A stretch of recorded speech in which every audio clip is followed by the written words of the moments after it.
Un vaisseau traverse l'obscurité entre soleil, moteur silencieux, cible verrouillée, glisser vers un nouveau monde. C'est le image.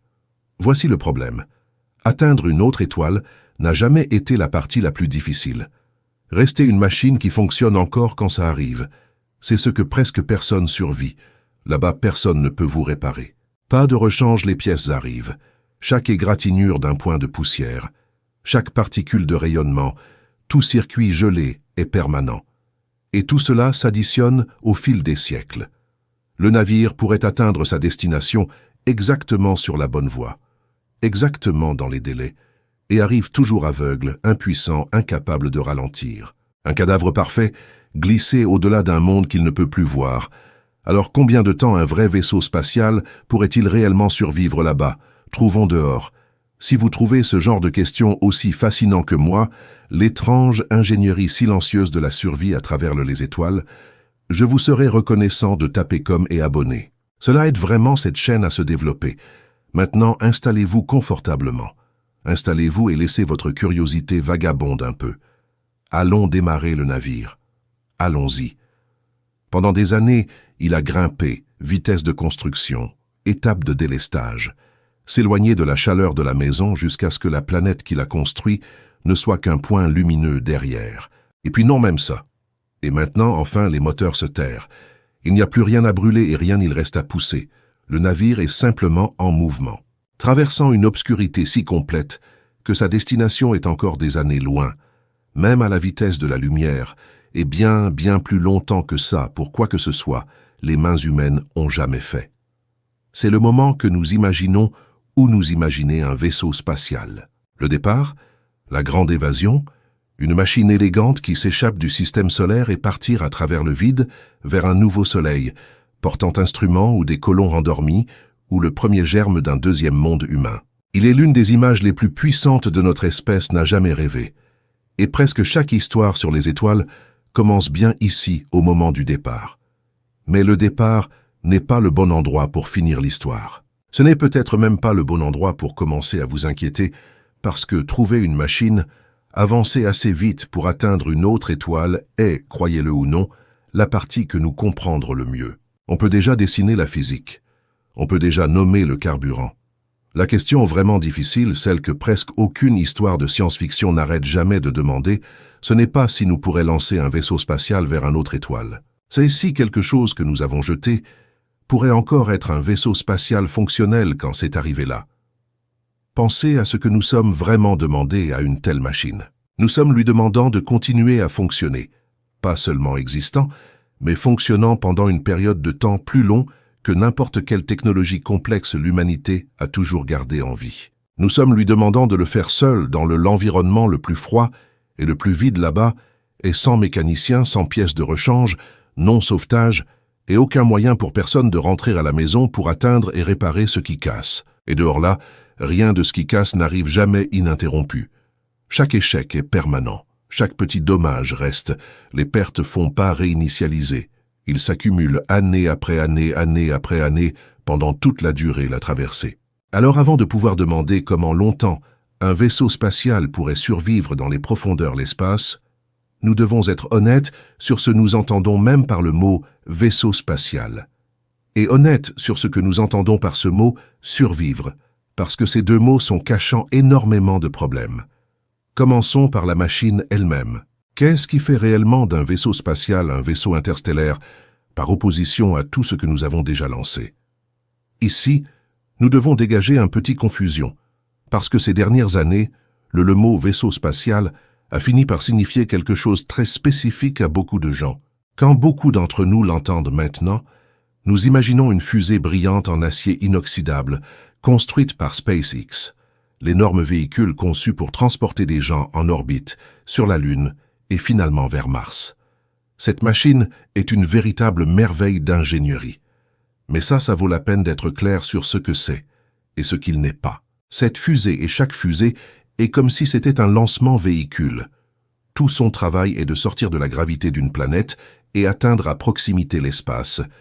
C'est une façon de quitter le sol. Ce n'est pas le cas et n'a jamais été censé le faire être un navire qui traverse le golfe entre une étoile et une autre. Quand les scientifiques parlent d'un vrai vaisseau interstellaire, ils veulent dire quelque chose de catégoriquement différent. Et pour le reste de ce voyage, c'est le seul sens que nous utiliserons. Alors, quoi est-ce que c'est différent? Un réel. Le vaisseau interstellaire est un vaisseau spatial conçu pour voyager depuis notre système stellaire à un autre et être encore capable de faire quelque chose d'utile quand cela arrive. Cette dernière clause constitue l'ensemble jeu. Pas seulement pour partir, pas seulement pour dériver dans la bonne direction, mais pour franchir la distance et arriver comme une machine qui peut encore effectuer son but. Que ce but soit de prendre mesure pour envoyer un signal à la maison, pour libérer une sonde ou pour transporter des vivants passagers en toute sécurité vers un nouveau monde. Et la distance qu'il doit parcourir est presque impossible à ressentir dans son corps. Le système stellaire le plus proche de notre propre Alpha Centauri taille environ 4 et A3 légers dans des années. Proxima Centauri, la plus proche étoile unique, mesure environ 4 et 4 de lumière des années à partir d'ici. Une année-lumière est là la distance parcourue par la lumière en un an. Et la lumière est la chose la plus rapide qui existe, se déplaçant à environ 300 000 km chacun deuxième. La lumière elle-même a besoin de plus de 4 ans pour faire ce voyage. Rien de ce que nous avons jamais construit se rapproche de loin de la vitesse de lumière. Alors pour nous, cette même traversée, ce n'est pas une question d'années. C'est une question parmi plusieurs milliers d'entre eux.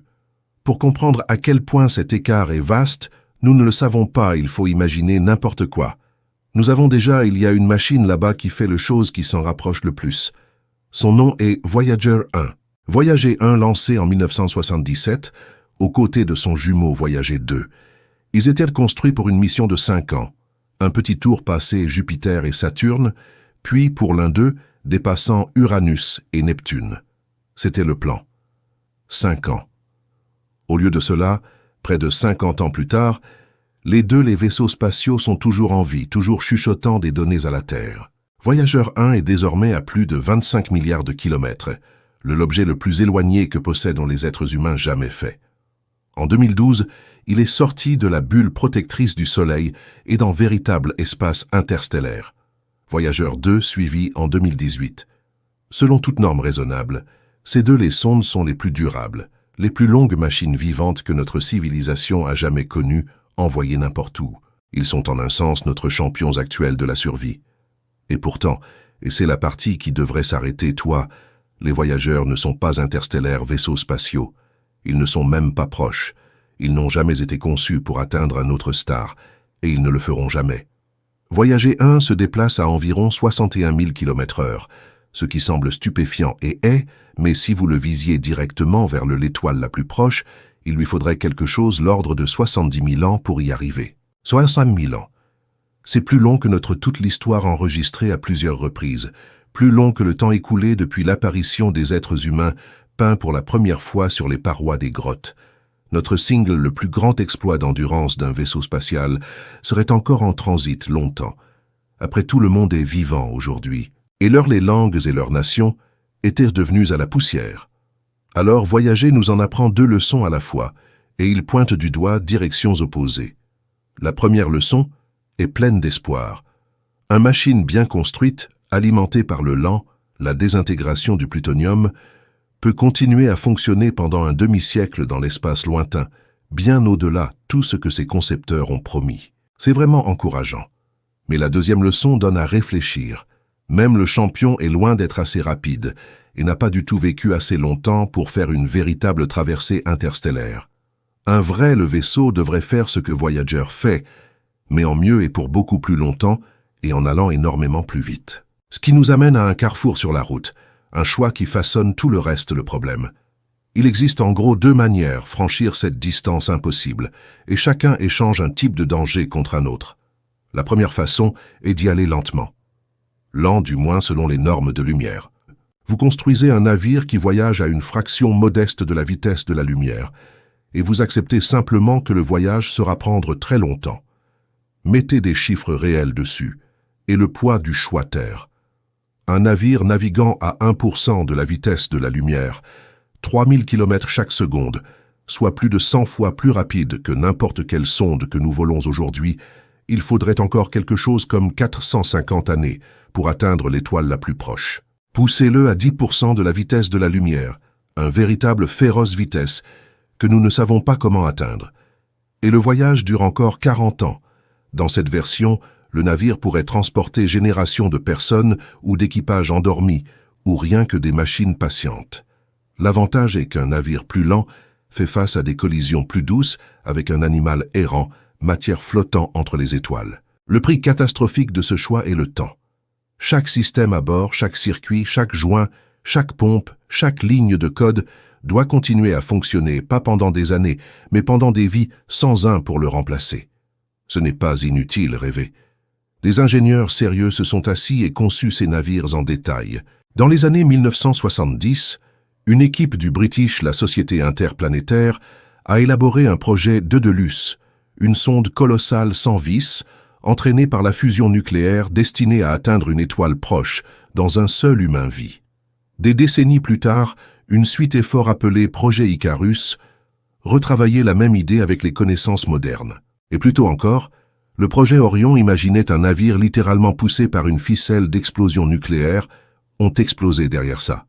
Chacun d'eux est différent, incarnation du même commerce brutal, entre vitesse et endurance.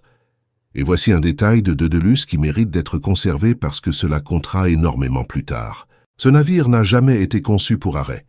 Il a été construit pour crier au-delà de ses cibles à toute vitesse, rassemblant ce donné qu'il pourrait dans les quelques heures frénétiques de la rencontre, puis continuer dans le noir pour toujours. Même nos designers les plus attentifs ont été confrontés avec la vraie physique. J'ai tranquillement abandonné en arrivant au sens le plus large du terme. Indécision avec laquelle nous devrons compter avant que ce soit fini. La deuxième façon est aller vite, très vite. Il y a un effort de recherche bien connu appelé Starshot révolutionnaire qui a étudié envoyer une petite sonde à l'échelle de Graham jusqu'à environ 20% de la vitesse de la lumière, environ 60 000 km chaque seconde, poussée non pas par le carburant qu'il transporte, mais par un laser géant tirant depuis chez soi. À cela vitesse, le voyage à Alpha Centauri ne prendra qu'une vingtaine d'années plutôt que des millénaires. Il s'agit d'un concept candidat, pas d'une mission confirmée. Rien de tel jamais volé, et une ingénierie énorme. Les problèmes restent non résolus, mais ils capturent parfaitement l'attrait de la vitesse. Raccourcissez le voyage, et vous raccourcissez le temps dont votre machine a besoin pour survivre. Effet, ne te laisse pas tromper par le mot minuscule penser qu'une telle chose serait facile. Même cette puce Gramscale, une sonde qui vous pourrait s'équilibrer sur le bout du doigt en pesant à peu près autant qu'un trombone, exigerait une explosion d'énergie sur une échelle qui dépasse toute croyance. Le réseau laser a proposé de le pousser, il faudrait livrer quelque chose comme un 100 milliards de watts en un bref aveuglement Poole, comparable pour ces quelques minutes à la production combinée de 100 grands centrales électriques. Tout cela s'est concentré sur un voile plus fine qu'une feuille de papier. Cela est le prix à payer pour lancer un trombone à 1/5 de la vitesse de la lumière. Imaginez maintenant étendre cela à un navire assez massif pour transporter un réacteur, un bouclier épais, une cale pleine d'instruments, ou un vivant, respirant équipage. L'énergie nécessaire n'augmente pas doucement à mesure que le navire devient plus lourd.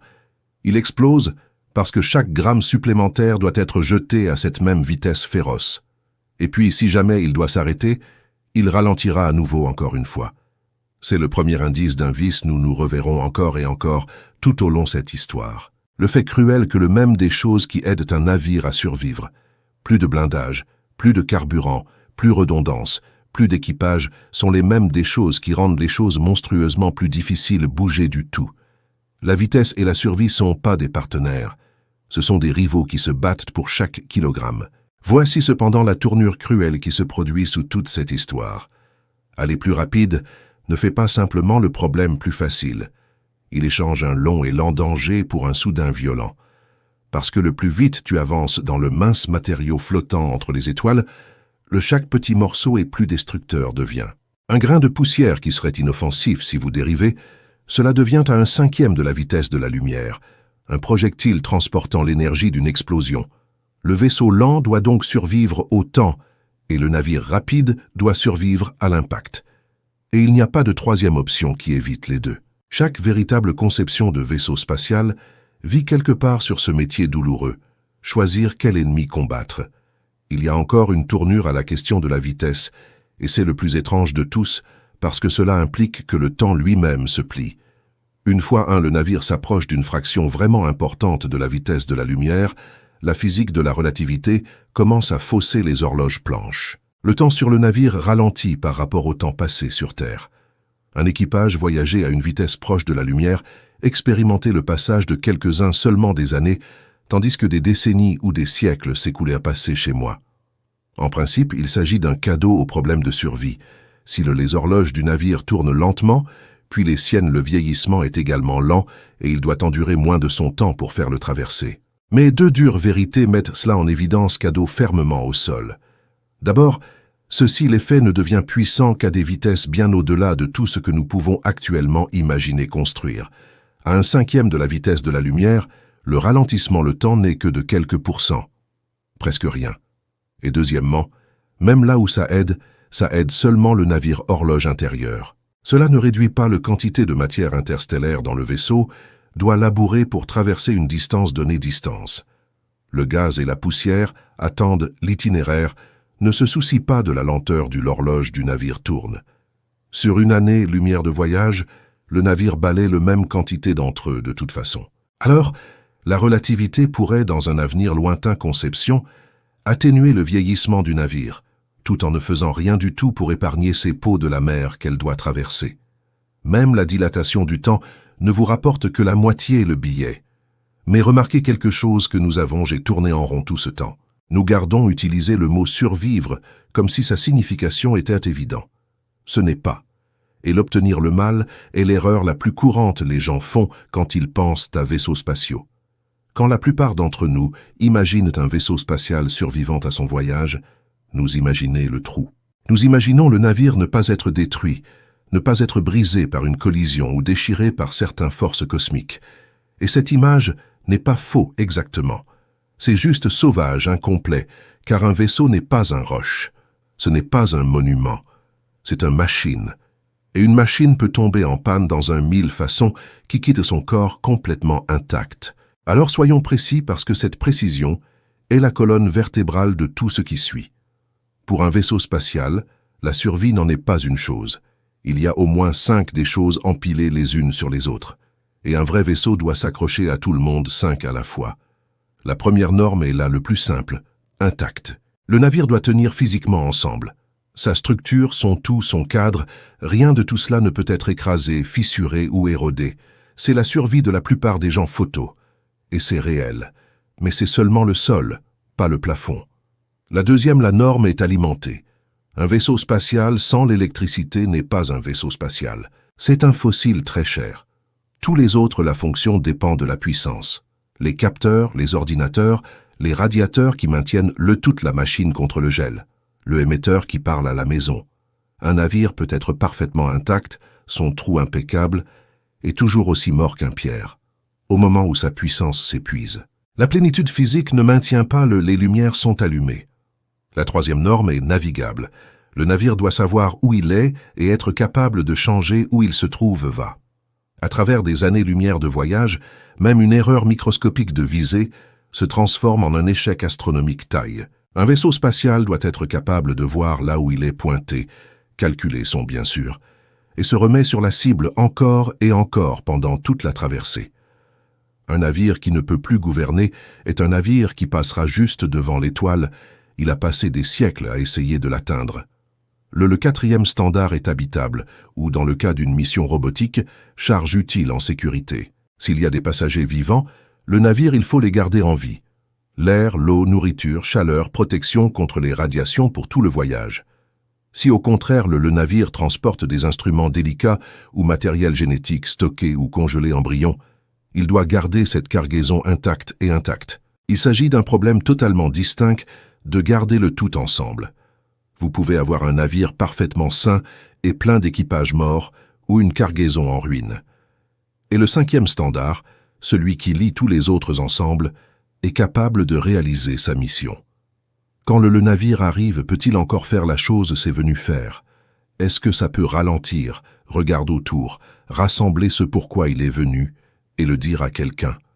Un vaisseau spatial peut être intact et alimenté, et sur la bonne voie et toujours arrivé totalement incapable de terminer son but, comme un messager qui dirige le marathon et s'effondre d'un pas avant de transmettre le message. Les mots toujours enfermés dans un corps qui ne peut pas, ne parle plus. Gardez ces 5-là dans votre esprit parce que voici l'idée qui recadre l'ensemble question. L'existence physique n'est pas là la même chose que la survie opérationnelle. Un vaisseau spatial peut perdre n'importe lequel de ses 5 capacités et conserver toutes les autres. Il peut être entier mais mort, alimenté mais aveugle, vivant mais perdu. Et la plupart c'est déstabilisant, il peut les perdre. Les choses ne sont pas dramatiques désastres, mais lentement, tranquillement, un à la fois tandis que le navire lui-même garde naviguant sereinement, toujours parfaitement en route, toujours physiquement présent, et de moins en moins de vaisseaux spatials à chaque fois, année qui passe. C'est la vraie question enfouie dans tout ce sujet. Nous ne pouvons pas construire un navire qui va vite assez, mais pouvons-nous construire un navire qui reste un navire qui contient les 5 ses fils ensemble sur une période de temps qui éclipse la vie professionnelle de tout ce que nous avons jamais fait? Et ici, une objection raisonnable s'élève, celle l'ingénieur relancerait en premier. Nous ne construirions sûrement pas simplement une telle machine et lancer-la sur une autre étoile notre toute première tentative. Nous le testerions sûrement, le piloterions, prouverions apprendre de ses échecs et essayer encore une fois la façon dont nous testons tout le reste, nous construisons. C'est une idée juste, et se heurte directement à un mur qui n'a pas porte dedans, parce que tu ne peux pas répéter de manière significative un interstellaire voyage. Un vol d'essai d'une durée de 10 ans à l'intérieur, notre propre système solaire, vous le direz presque rien sur le fonctionnement d'une machine, se comporte après 500 ans, parce que chose dont vous avez le plus besoin de prouver, que le navire peut supporter plus longtemps que n'importe quelle machine n'a jamais enduré, c'est précisément ce qu'un court test peut ne te montre jamais. Vous pouvez vieillir artificiellement un seul composant en laboratoire, cuire au four et congelez-le et bombardez-le. Mais toi ne peux pas reproduire des siècles de rayonnement et cyclage thermique et usure mécanique, et la dérive logicielle agissant tous ensemble sur un navire entièrement intégré dans le réel milieu interstellaire. Parce que sa combinée aggravée des décennies de punition profonde est la mission elle-même. Et longue vie à toi, vaisseau spatial que nous avons déjà piloté. Chaque sonde qui a battu sa durée de vie de plusieurs décennies l'a fait avec la Terre, veillant sur ses assumères tout le temps, envoyer des correctifs, contourner les échecs, les soigner à travers les crises. Un vrai vaisseau spatial, profond entre les étoiles, n'aurait aucun de ça. Il n'y a pas de répétition générale pour un voyage millénaire. Le vaisseau spatial est ce genre rare et effrayant de machine qui doit fonctionner correctement la toute première fois qu'il est vraiment utilisé à grande échelle, sur une période de temps et distance. Il n'a jamais été testé une seule fois contre. Et si ça échoue là-bas, échoue seul dans le noir, où personne j'apprendrai un jour exactement ce qui s'est passé faux. Et il existe une version plus profonde de cette solitude, celle qui dépasse le navire et touche les personnes qui ont envoyé ça. Nous avons parlé d'une machine qui dure plus longtemps que ses propres pièces. Mais un vrai vaisseau spatial sur une longue traversée, il faut aussi survivre à presque tout qu'il a construit. Pensez aux temps-échelles. Honnêtement, un voyage de 1000 ans est plus long que la plupart des nations ont jamais existé. C'est plus longtemps que presque toutes les langues est resté reconnaissable, plus longtemps que presque tous les gouvernements, chaque établissement, toutes les entreprises qui ont toujours fait preuve de prudence enregistrement. L'agence spatiale qui lance le navire ne sera pas là pour l'accueillir. Le pays ne sera probablement pas non plus qui l'a financé, ni la langue dans laquelle les instructions n'étaient pas écrites, ni la compréhension particulière de la physique sur lesquelles les concepteurs se sont appuyés. Même le grand antenne construite pour écouter le navire voix faible. Les stations au sol, les plats, les équipes de patients les soignent, peut s'effondrer et se taire des siècles avant que le navire ait quoi que ce soit à signaler. C'est une sorte de situation étrange et qui donne à réfléchir fragilité, celle qui n'a rien à voir avec de la poussière ou des radiations. Un vaisseau spatial fait non seulement il faut survivre au voyage, mais il doit survivre à l'oubli. Il se peut arriver à destination en parfait état santé et constater qu'il n'y a personne laissé à l'écoute. Personne qui encore se souvient pourquoi il a été envoyé. Personne qui pourrait même lire le message s'il parvenait à en renvoyer un chez lui. Lancer un véritable vaisseau spatial, c'est réaliser une promesse à travers un gouffre de temps si vaste que la promesse puisse survivre à celle qui l'a fait, et une machine toujours accomplir fidèlement une mission qui, ce que les créateurs ont oublié depuis longtemps, c'est son propre genre de fantôme tranquille. Et si tu veux savoir à quel point c'est étrange et comment longues ces traversées interstellaires vraiment être, vous n'avez pas besoin d'imaginer un vaisseau spatial du tout. La nature a déjà nous a envoyé des exemples. Ils sont appelés objets interstellaires. Des morceaux de roche et la glace qui s'est formée autour d'autres étoiles étaient jetés dans la galaxie, et finalement est venue dériver à travers le nôtre quartier. Et ces dernières années, nous avons enfin commencé à les attraper l'acte. Le plus récent et dans certains les manières les plus révélatrices sont arrivés en 2025. Le 1er juillet de la même année, une enquête, un télescope au Chili, a repéré une faible point de lumière en mouvement.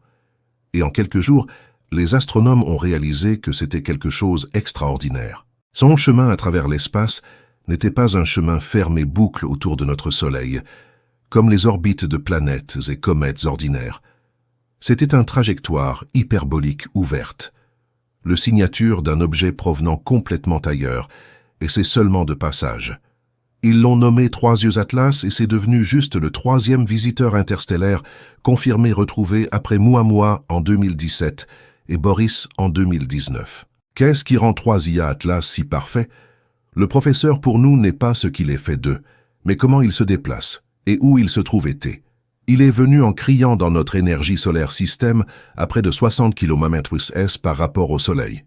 Une vitesse si élevée que la gravité de nos étoiles ne pourrait jamais capturer le. Il a dépassé son point le plus proche approche fin 2025 et est maintenant sur le chemin du retour, laissant pour toujours, pour ne jamais revenir. Il est apparu, traversé, et est parti tout à l'intérieur, une fenêtre de plusieurs mois. Cligner des yeux, et la rencontre d'une vie est terminée. Et voici le détail qui devrait t'envoyer un détends-toi quand tu penses sur les vaisseaux spatiaux. Avant qu'ils nous parviennent, 3IA Atlas avait-il à presque certainement dépensé une somme énorme période de temps, peut-être des milliards des années, dérivant dans l'espace vide entre les étoiles, tenu tout le temps à une température inférieure à environ 10 degrés au-dessus du zéro absolu. Des milliards d'années dans le froid interstellaire espace, intact, non chauffé, à peine changé. C'est l'environnement le vaisseau doit traverser. C'est le moyen. La nature garde ses voyageurs à l'intérieur, cette obscurité froide et silencieuse, pendant des éternités. Et ça ne se soucie pas de savoir s'ils arrivent comme tout sauf des décombres. Maintenant, une comète le fait, vous n'avez pas à vous soucier de le conserver mise sous tension, direction ou protection d'un équipage. C'est juste un rocher. Il a déjà rendu chacun de nos 5 normes. Il n'a jamais été un vaisseau spatial pour commencer par. Mais c'est exactement le point. Des objets comme le spectacle de l'Atlas à 3 yeux, nous que la traversée est possible, le sens le plus grossier. La matière peut et fait faire le voyage entre les étoiles intactes. Un morceau de glace et de poussière peuvent voyager pendant des milliards d'années et être toujours un morceau de glace et poussière à l'extrémité. La question est de savoir si une machine, un fragile, compliqué, avide de pouvoir, une machine riche en informations, pourrait faire le pareil et être toujours une machine quand elle émergeait. La nature prouve que le voyage est possible pour un roche. Cela ne dit rien quant à savoir si est possible pour un vaisseau spatial en état de marche. Et cet écart entre ce qu'un rocher peut endurer et ce qu'une machine doit endurer, c'est là où tout le danger vit. Parce que voici ce que nous avons établi. Et c'est une conclusion plus lourde que la première apparaît. Le départ, la partie qu'on imagine toujours, le départ triomphal, et dans beaucoup c'est le moins du monde. On sait à peu près comment accélérer un vaisseau spatial. Ce que nous ne savons pas encore faire, c'est construire une machine pouvant contenir les 5 fils de survie ensemble à travers des milliers d'années ou à travers une violence sprinter à 1/5 de la vitesse de la lumière, sans aide de toutes sortes, pour y parvenir depuis chez soi. Le véritable ennemi du vaisseau n'est pas le lancement, c'est le voyage. Chaque calme moment cumulatif et irréversible de celui-ci. Alors au moment où nous arrêtons d'imaginer le navire partir et commencer à imaginer le navire traverser, tout change. Cette machine silencieuse que nous avons imaginée au tout début, les moteurs sont sombres, glissés vers un soleil lointain, ce n'est pas repos. Il est attaqué. Dès l'instant où il entre dans l'espace entre les étoiles, quelque chose commence à jouer contre lui patiemment, sans relâche de l'extérieur dans. Et la première chose que vous devez comprendre à propos de cette attaque est la suivante. L'espace entre les étoiles n'est pas vide. Il semble seulement vide. En vérité, c'est une mer de gaz mince et invisible, et la poussière et les radiations. Et notre navire est sur le point de plonger dedans à une vitesse qui fait tourner même un seul atome en armes.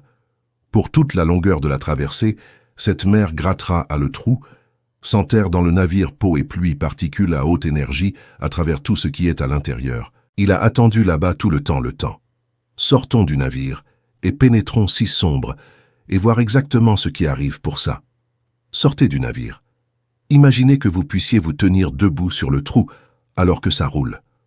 Les moteurs sont sombres à travers l'espace entre les étoiles. Regardez autour de vous et vous jureriez que vous l'êtes debout dans un vide parfait. Un vide si complet que l'atome le plus proche semble incroyablement loin. Et dans un sens, c'est vrai. Si vous ramassez un seul centimètre cube de l'espace que traverse notre vaisseau, une petite boîte de la taille d'un morceau de sucre, vous trouverez peut-être seulement environ un atome à l'intérieur. 1. Comparez cela au même morceau de sucre de l'air autour de vous en ce moment, qui retient quelque chose comme 10 milliards de milliards d'atomes. Et l'espace entre les étoiles semble comme rien du tout, mais rien n'est exactement le mauvais mot. Et comprendre pourquoi est la clé de tout ce qui suit, Parce que le navire n'est pas immobile dans cette situation mince mer, cela le déchire. Et quand tu bouges assez vite, même le plus mince la mer dans l'univers devient une tempête. Voici le changement que vous devez effectuer votre esprit.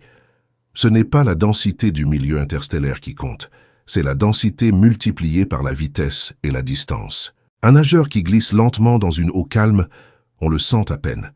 Mais conduire un bateau dans cette même eau à vitesse énorme, et la surface tourne dure comme le béton. Notre vaisseau n'est pas dérivant à travers le gaz et la poussière mince entre les étoiles.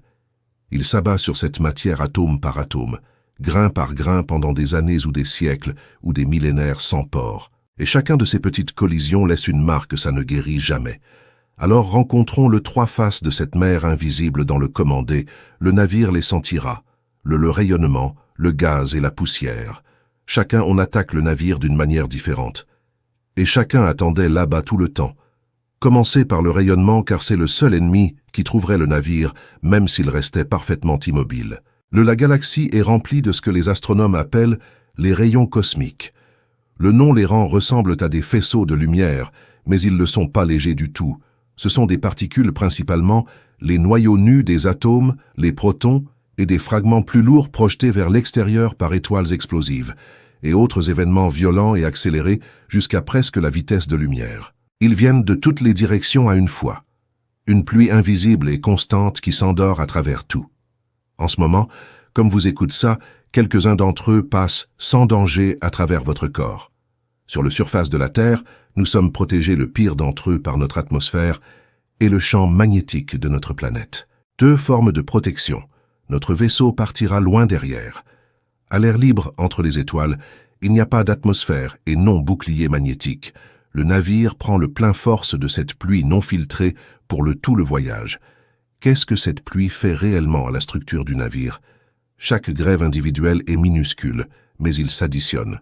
La particule d'énergie s'enfonce dans le solide matériau du trou et frappe les atomes hors de leur place un à la fois, laissant derrière lui des cicatrices microscopiques. Faire cela dure assez longtemps, et les matériaux poussent fragiles, décolorés.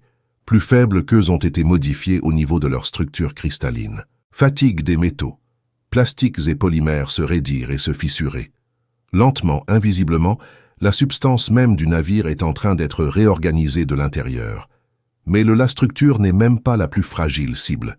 L'électronique est moderne, les puces informatiques fonctionnent en contrôlant des quantités presque inimaginables de charges électriques, presque inimaginables petits espaces. Un seul rayon cosmique frappé au mauvais moment dans un mauvais endroit peut déverser suffisamment d'énergie pour retourner un peu pour transformer un 0 en 1, un oui en non à l'intérieur du navire ordinateur. Les ingénieurs appellent cela des l'événement bouleverse. Et près de la Terre, ils sont assez rares pour être conçus. Dans le profond, sous une averse incessante avec pas d'atmosphère pour l'adoucir, ils deviennent un danger constant.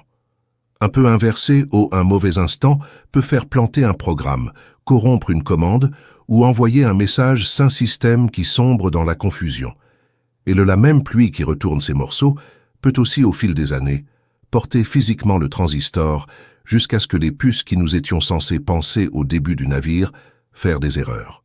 Et il y a une autre victime du rayonnement que les gens ont presque toujours oubliée, l'information elle-même. Un vaisseau spatial ne transporte pas que des machines, mais la mémoire. Ce sont des données de navigation, cette instruction stockée. Et peut-être si la mission est assez grande, le numérique plan de vie, code génétique, ou les cellules gelées d'un équipage qui espère un jour pour se réveiller, tout ça est stocké physiquement dans la matière. Et la matière est exactement ce que les rayons cosmiques corrompent. Plus d'un voyage assez long, les fichiers même qui disent au navire de qui il s'agit et où il se trouve aller peut se dégrader. Un peu retourner à la fois le temps, comme un livre laissé de côté sous la pluie, ça ne s'arrête jamais. Ces lettres lentement étalées jusqu'à ce que des pages entières ne puissent plus être lues. C'est le rayonnement. Et ça attaquerait un navire immobile. Maintenant, ajoutez la vitesse du navire et rencontrez le deuxième visage de la mer, le gaz. Rappelez-vous que mince diffusion d'atomes, à peu près un à un morceau de sucre de l'espace. La plupart d'entre eux sont l'hydrogène, le plus léger et le plus simple élément il y a avec un peu d'hélium mélangé. En restant immobile, vous seriez ne les remarquer jamais. Mais notre navire n'est pas resté immobile. Considérez l'option rapide, nous avons décrit plus tôt. Une traversée en bateau à environ 1/5 de la vitesse de la lumière, 60 000 km/h chaque seconde. À cela vitesse, le navire ne passe pas grâce à l'hydrogène. C'est fracassant dedans. Du point de vue du navire, il ne se déplace pas dans un gaz calme à tout. Il fait face à un ouragan d'atomes explosant dans son bord d'attaque à une vitesse 1/5 de la vitesse de la lumière, heure après heure, année après année. Et chacun d'eux, les atomes, aussi petits soient-ils, portent une quantité d'énergie surprenante à cela vitesse. Lorsqu'un hydrogène relativiste ou un atome d'hélium frappe l'avant du navire-trou, il ne rebondit pas simplement. Il s'enterre, s'enfonçant profondément dans le matériel et logement sur place. Maintenant, multipliez cela par les innombrables milliards d'atomes que le navire balaie le long de son chemin. Les chercheurs qui ont modélisé cela comme une hypothèse principale et non comme une mesure certitude, puisqu'aucun navire n'a jamais volé pour le tester, décrivaient quelque chose de véritablement un événement alarmant pour la peau du navire. Les atomes implantés s'entassent à l'intérieur du couche superficielle. Ils se rassemblent dans bulles microscopiques sous le trou visage. Ces bulles gonflent, et puis rupture, arrachement d'écailles de matière dans un processus que les chercheurs appellent cloque et exfoliation. Le bord d'attaque du navire est en vigueur étant fait pour peler, cuire et craqueler et rejeter de l'intérieur par le gaz même qu'il est en train de voler à travers. La profondeur précise de ces dommages dépendent fortement de ce que le trou est fait. Les mêmes études suggèrent que sur le chemin vers Alpha Centauri, le bombardement de gaz pourrait manger dans la surface d'un quartz matériau jusqu'à une profondeur d'environ 1/10 d'un millimètre, tandis qu'un plus dur, un matériau comme le graphite, y résisterait bien mieux. Ce sont de petits chiffres, mais ils ne sont pas nuls, et des petits nombres répétés sur des années-lumière, voilà comment les vaisseaux meurent. Il y a un deuxième plus subtile chose que le flux de gaz fait au navire, et il appartient à une complètement différente famille d'échecs. Comme le trou traverse le mince espace interstellaire plasma, gaz si énergétique que ces atomes ont été dépouillés de certains de leurs des électrons. Le navire commence à accumuler de l'électricité, charge sur sa peau comme une personne traînant sur un tapis, par une journée sèche.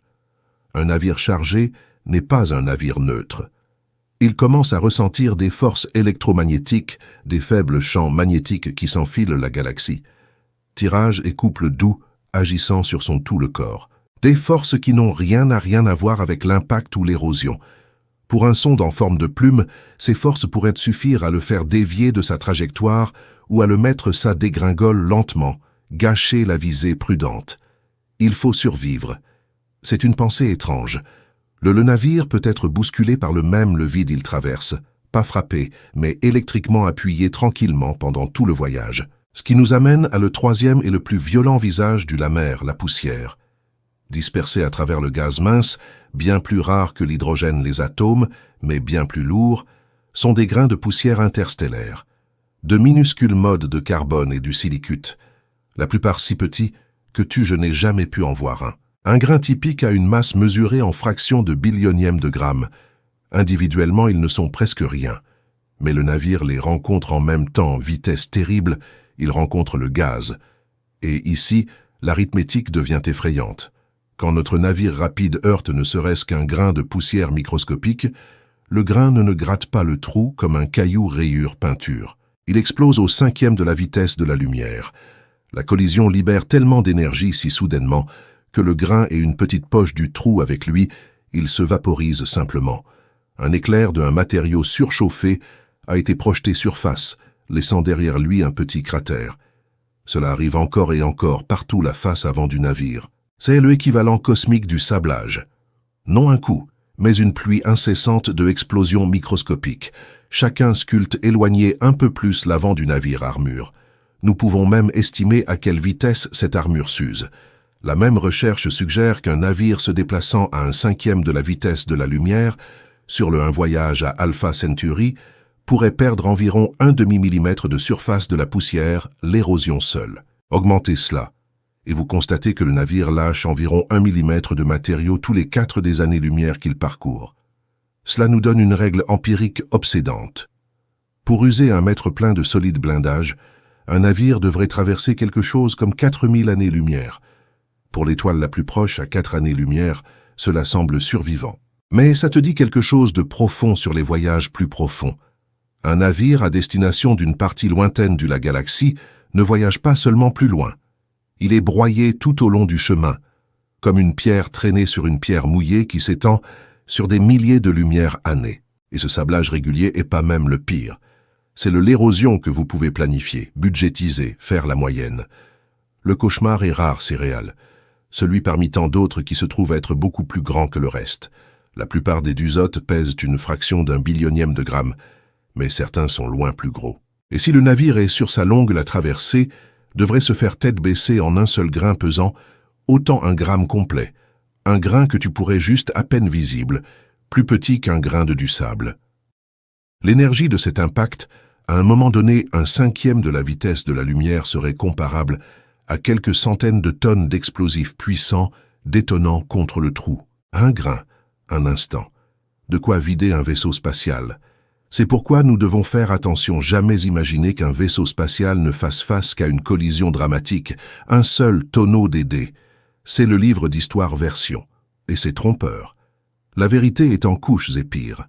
Il y a la lenteur broyage garantie du gaz et du poussière microscopique, dont souffre le navire chaque seconde de chaque année. Et il y a la menace distincte et imprévisible du gros grain rare qui pourrait ne jamais arriver, ou pourrait venir le tout premier jour.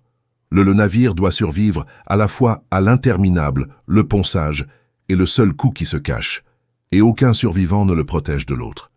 Et voici un étranger conséquence de toute cette vaporisation, celui qui transforme le navire en son propre nom bourreau. Lorsqu'un grain explose contre le bord d'attaque et souffle une bouffée de matériaux surchauffés hors du trou, qui la matière vaporisée ne disparaît pas simplement. Il est suspendu devant le navire, un faible brume rougeoyante du navire déchiqueté substance, atomes libres déchirés et fragments projetés en avant et vers l'extérieur de milliers de petits impacts. Et le navire se déplaçant à un 5e de la vitesse de la lumière vole immédiatement directement dedans. Dans effet, le vaisseau rapide génère son propre temps maussade à la proue. Un chaud coussin ionisé de débris qu'il produit, et puis je dois labourer l'instant d'après moment un brouillard auto-infligé érosion. C'est un petit effet à côté du tempête de gaz et de poussière, mais c'est une en parler parce qu'il capture quelque chose d'essentiel dans tout cela environnement. À vitesse interstellaire, même le fait d'être endommagé vous nuit plus loin. L'épave de chaque collision devient une partie de la mer. Le navire doit croître. Le vide ne fait rien au navire et est toujours tout à fait terminé. Chaque blessure nourrit le suivant. Et voici un fait que rend tout cela pire et que la plupart des gens ne réfléchissent jamais. La mer n'est pas le même partout. Nous avons imaginé l'interstellaire moyen comme un océan lisse et uniforme, de une maigreur constante. Ce n'est pas. Notre système solaire se trouve assis dans une poche inhabituellement vide de la galaxie. Une région si clairsemée que les astronomes l'appellent la bulle locale. Et juste au-delà dérivent de minces volutes de gaz que nous traversons seulement maintenant. Mais la galaxie est pleine de nuages. vaste région où se trouvent les gaz et les poussières, emballées beaucoup plus densément que le Moyenne. Parfois des centaines, voire même des milliers de fois plus denses. Un vaisseau spatial effectuant un long voyage ne peut pas être sûr, tout son parcours traverse le calme. Il peut sortir de l'obscurité et directement dans l'un de ces plus denses des nuages. Et dès que c'est le cas, tout ce que nous avons décrit s'intensifie à la fois. L'érosion, le bombardement, le risque d'impact, le brouillard autocréé à l'arc, tout multiplié sans avertissement et sans moyen de diriger autour d'un brouillard qui s'étend sur des années-lumière. Le pire tronçon de route du navire pourrait être « j'attends quelque part au milieu », invisible jusqu'à ce qu'il soit déjà à l'intérieur. Vous ne pouvez pas budgétiser parfaitement une mer dont vous ne pouvez pas tracer la profondeur à l'avance. Et il y a un endroit le long du parcours où la mer est sûre de tourner contre le navire. Et c'est le plus cruel lieu de tout, la toute fin. Nous avons passé tout ce temps à imaginer la traversée comme passage à travers le froid et sombre. Et pendant presque toute sa durée longueur, c'est exactement ce que c'est. Mais la destination est une étoile. Et une étoile est le contraire du froid et de l'obscurité. Comme le navire s'approche de sa cible, l'environnement ne reste pas simplement le même jusqu'à ce qu'il arrive. Il s'inverse. Après des siècles de dérive vide presque parfait, le navire arrive balayant une région inondée de lumière féroce, soufflée par l'écoulement vent de particules chargées qui chaque l'étoile se déverse dans l'espace. Et la plupart dangereux de tous, épais avec bien plus la poussière et les débris que le mince milieu interstellaire jamais détenu. Chaque une étoile qui a des planètes a aussi les décombres de la planète qui se forment autour d'elle. Ceinture d'astéroïdes, nuages de comètes, anneaux et des courants de poussière bien plus denses que tout ce que le navire rencontrait dans les profondeurs. Alors, la dernière partie du voyage, la dernière approche du monde même. Le vaisseau a traversé la galaxie pour atteindre peut-être l'étape la plus dangereuse du traversée entière, et il arrive au pire moment possible, quand le navire est à son état le plus usé, son armure la plus fine, ses systèmes les plus anciens, ses réserves presque dépensées. Le navire doit courir le plus partie surpeuplée et la plus violente de la Gant à la toute fin, dans sa forme la plus état fragile, avec la ligne d'arrivée atrocement en vue. L'obscurité était malade. La destination ne l'est pas.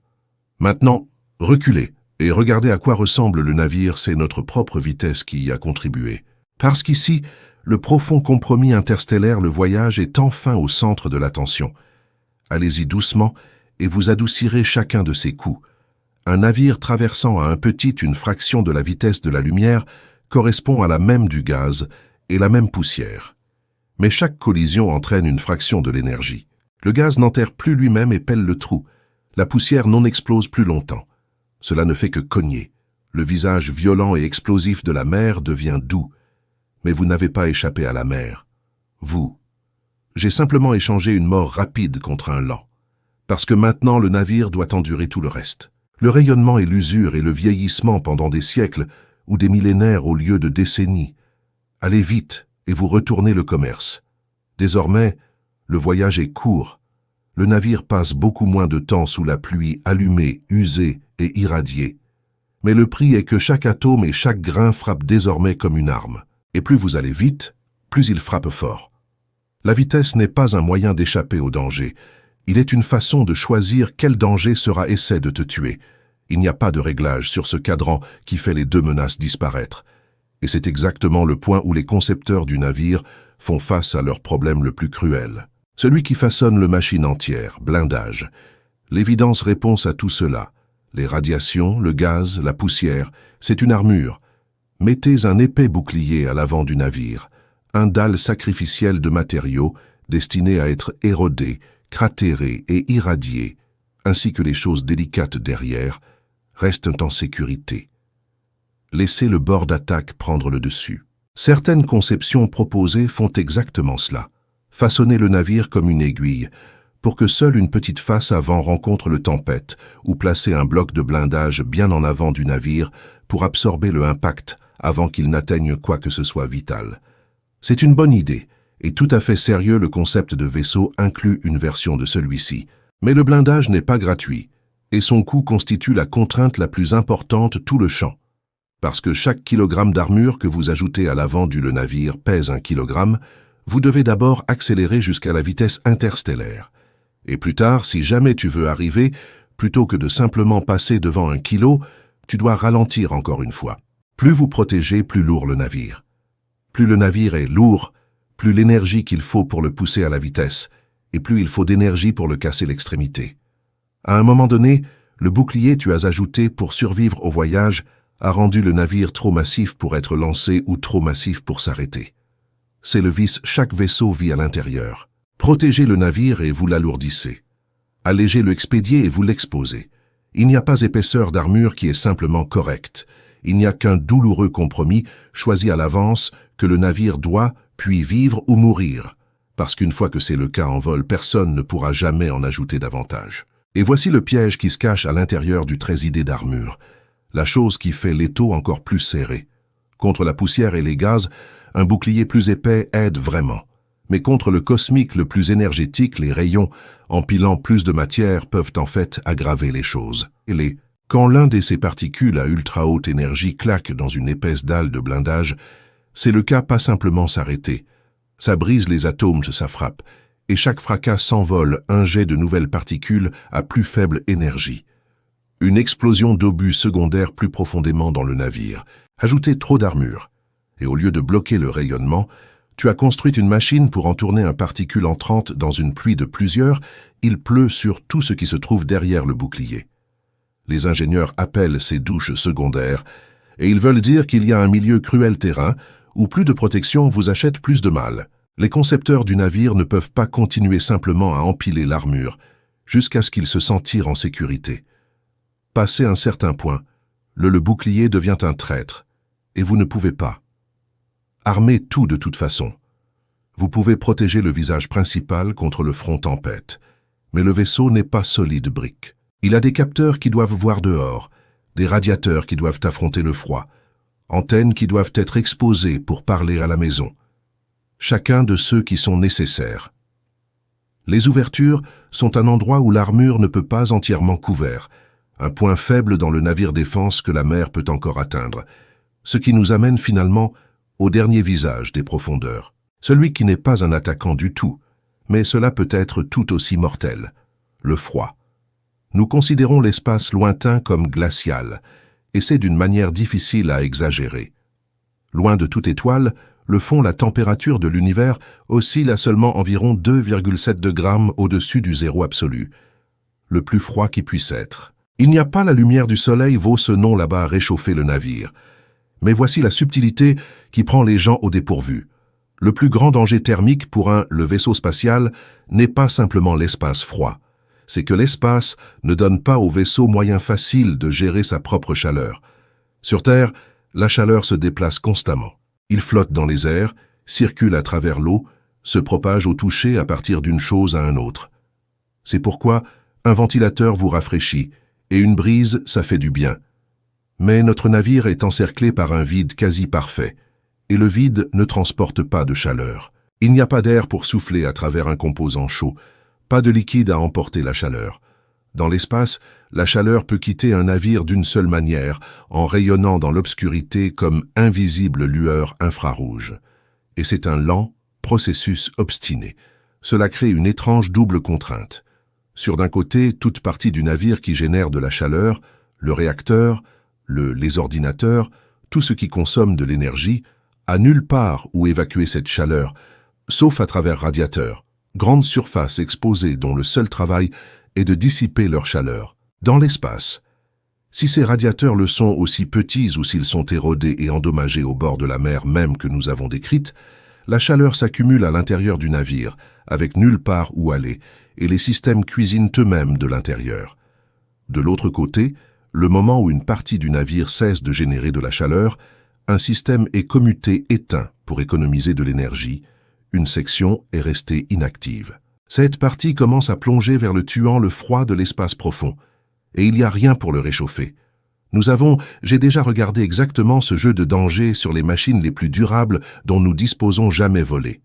Au-delà des limites du système solaire, les sondes voyagées vieillissantes ont été obligées d'éteindre les radiateurs et instruments un à un pour conserver leur puissance en baisse. Et les ingénieurs qui ordonnent l'heure de vivre dans la peur constante d'une seule catastrophe tranquille, qu'une partie essentielle du vaisseau spatial deviendra si froid qu'il les conduites de carburant gèlent solidement. Si ça se produit, le navire perd la capacité de diriger, pointer son antenne, faire n'importe quoi du tout. Tué non pas par une collision ou une explosion, mais simplement par le froid s'installe, tandis que la chaleur coule dehors. Un vaisseau spatial en voyage de des siècles devrait marcher de la même manière tranchant de couteau pour toute la traversée, dégageant suffisamment de chaleur pour éviter surchauffe, retenant suffisamment de chaleur pour garder de gelée sans étoiles pour l'aider et personne pour ajuster la balance à la maison. C'est donc la mer qui nous côtoie. Le navire doit traverser. Pas vide du tout, mais un médium mince, patient et implacable de rayonnement qui marque ses composants électroniques et corrompt sa mémoire. Du gaz qui enterre lui-même dans le trou, charge sa peau et le fait peler. De la poussière qui souffle du sable son armure, et dans de rares occasions terribles explose contre lui comme une bombe. De là la peau déchiquetée du navire est retournée contre lui pendant qu'il vole. Des nuages qui peuvent s'épaissir sans avertissement, et une destination qui tourne violemment brillant à la toute fin. Et de un rhume si total que le navire doit se battre chaque seconde juste pour éviter de geler à mort tout en ne pouvant jamais surchauffer. Et tout ça, chaque cicatrice, chaque cratère et peu renversé et degré de chaleur perdue s'accumulent. Rien de tout cela ne guérit. Le navire entre dans le trou profond et sort par l'extrémité, si ça ressort du tout, après avoir été travaillé au bord de cette mer sur toute la longueur de le voyage. Mais remarquez ce que nous avons, j'ai vraiment parlé de tout ça le temps. Le trou, le bord d'attaque, le revêtement extérieur du navire. Nous avons été debout dehors, à regarder l'attaque de la mer, la surface du navire. Et un vaisseau spatial est pas sa surface. L'armure, le blindage, le mur extérieur, tout ça existe pour protéger quelque chose. Les 5 fils de survie que nous avons nommés au démarrer, intacts, motorisés, navigables, sûrs et capables de mission, un seul d'entre eux, le premier vit sur le trou. L'autre 4 vivent à l'intérieur. Et voici la vérité troublante à laquelle nous sommes sur le point de faire face. Même si le blindage du navire tient parfaitement, même si pas un seul grain perce toujours, même si le froid est tenu à distance et le trou arrive non rayé, le navire peut encore mourir. Parce que l'ennemi le plus mortel d'un vaisseau n'est pas à attendre dehors dans la mer. C'est déjà à bord. Il a été intégré aux machines le jour de son lancement, scellé à l'intérieur derrière toute cette armure. Et ça n'a besoin ni de poussière ni de rayonnement pour faire son travail. C'est le navire lui-même qui vieillit. C'est le navire lui-même vieillir. Voici la chose la plus étrange à propos d'un vaisseau spatial et le plus difficile à accepter. Tu pourrais lui faire un trou qui ne craque jamais. Tu pourrais l'envelopper, une armure parfaite qui détourne tout le monde grain de poussière. Détourne chaque rayon cosmique, garde le froid à une distance sans faille. Tu pourrais gagner complètement contre la mer entière, nous vient de traverser. Et le navire serait toujours être en train de mourir, parce que scellé à l'intérieur de ça, armure parfaite, protégée de toute menace extérieure, est une machine. Et la machine n'a pas besoin d'être attaquée pour échouer, il suffit de courir. Chaque partie le vaisseau transporte à une vie. Pas un vie imposé par le vide extérieur, mais il y en a un écrit à l'usine le jour où il a été fabriqué. Une batterie peut être facturée seulement un certain nombre de fois. Un roulement ne peut faire qu'un nombre limité de révolutions. Un fil ne peut transporter du courant qu'un certain temps avant que ses propres atomes ne commencent à errer. Un gamme de logiciels peut fonctionner parfaitement pour décennies, puis se rencontre pour la première fois la seule situation que ces écrivains n'ont jamais imaginée. Sur Terre, on ne remarque jamais ces limites parce que nous remplaçons les choses. Le téléphone est amélioré, la voiture est révisée, la pièce défectueuse est remplacée par une nouvelle d'une étagère quelque part. Le monde moderne tout entier repose tranquillement sur l'hypothèse selon laquelle quand quelque chose s'use dehors, un remplaçant est à proximité. Un vaisseau spatial est le seul endroit dans l'univers où cette hypothèse est tout simplement fausse. Il n'y a pas d'étagère, il n'y a aucun service, il n'y en a pas à proximité. Quel que soit le navire lancé, ce sera toujours le cas pour l'ensemble traversé. Et la traversée peut durer plus longtemps que n'importe quelle machine complexe, l'humanité a toujours gardé en vie. C'est le calme, l'horreur au centre de tout cela sujet. Ce n'est pas que l'espace soit dangereux, c'est que le navire est mortel et que personne ne peut atteigner-le pour le sauvegarder. Alors entrons à l'intérieur, passe devant l'armure et regarde la machinelage. Et la première chose à laquelle il faut faire face est celui dont tout le reste dépend. Pouvoir. Un vaisseau sans énergie n'est pas un vaisseau blessé. C'est un cadavre. Chaque autre fonction, les ordinateurs, les capteurs, les radiateurs, retiennent le froid. L'émetteur arrive à la maison. Le système gardant tout équipage en vie attire sa vie grâce à l'alimentation électrique du navire. Donc, la question la plus importante à propos d'un vaisseau spatial, la survie est brutale, simple. Combien de temps peut-il conserver l'électricité coulée? Les voyages nous montrent à la fois la promesse et le problème. Ils sont alimentés par le lente désintégration radioactive du plutonium. Un morceau transformant la chaleur en électricité sans aucune pièce mobile. L'un des sources d'énergie les plus fiables jamais construites. Et pourtant, même ce silencieux et fiable, la source s'estompe. Le genre particulier de le plutonium transporté par les voyagers en perd la moitié sa puissance environ tous les 88 ans. Et donc les sondes perdent environ 4 watts de électricité chaque année sans relâche, qu'ils l'utilisent ou non. C'est pourquoi, après près d'un demi-siècle, les ingénieurs ont été obligés de changer hors instrument après instrument. Non parce que ces instruments se sont cassés, mais parce qu'il n'y a plus assez de puissance pour les exécuter. Les voyages sont en cours lentement affamés. Leur source d'énergie n'est pas un tank que vous pouvez recharger. C'est une bougie, et elle a été en feu depuis le jour où il a été allumé. Pour un véritable vaisseau interstellaire, le problème s'aggrave énormément. Vous pourriez penser, pourquoi ne pas simplement utiliser la lumière du Soleil comme tant de vaisseaux spatiaux à proximité? La Terre. Oui, mais la lumière du Soleil est pire que inutile là-bas. La lumière d'une étoile s'affaiblit avec le carré de ta distance de là. Pour qu'un navire seulement un peu bien au-delà des planètes extérieures, on trouve déjà le Soleil est trop faible pour alimenter quoi que ce soit conséquence. Et entre les étoiles dans l'obscurité profonde que traverse notre navire, il n'y a aucune lumière solaire significative. L'énergie solaire est une technologie de l'intérieur système solaire. Et le vaisseau le quitte derrière presque immédiatement. Donc, un vrai vaisseau spatial, celui qui doit fonctionner pendant des siècles, et peut-être le pouvoir d'une décélération à l'extrémité, probablement besoin d'un réacteur nucléaire de sa propre. Fission, divisant les atomes lourds, ou la fusion bien plus puissante. Fusionner les plus légers, le même processus que illumine les étoiles elles-mêmes. La fusion est un candidat, pas une technologie résolue.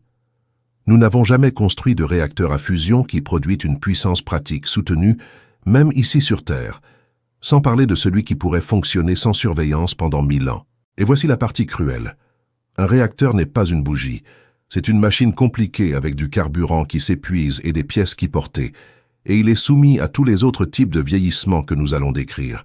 La chose même qui maintient le navire en vie est lui-même un système mortel de plus qui peut échouer. Et quelle que soit l'énergie du navire doit stocker entre la génération et l'utilisation, ça se dégrade dans les batteries, dans les condensateurs aussi.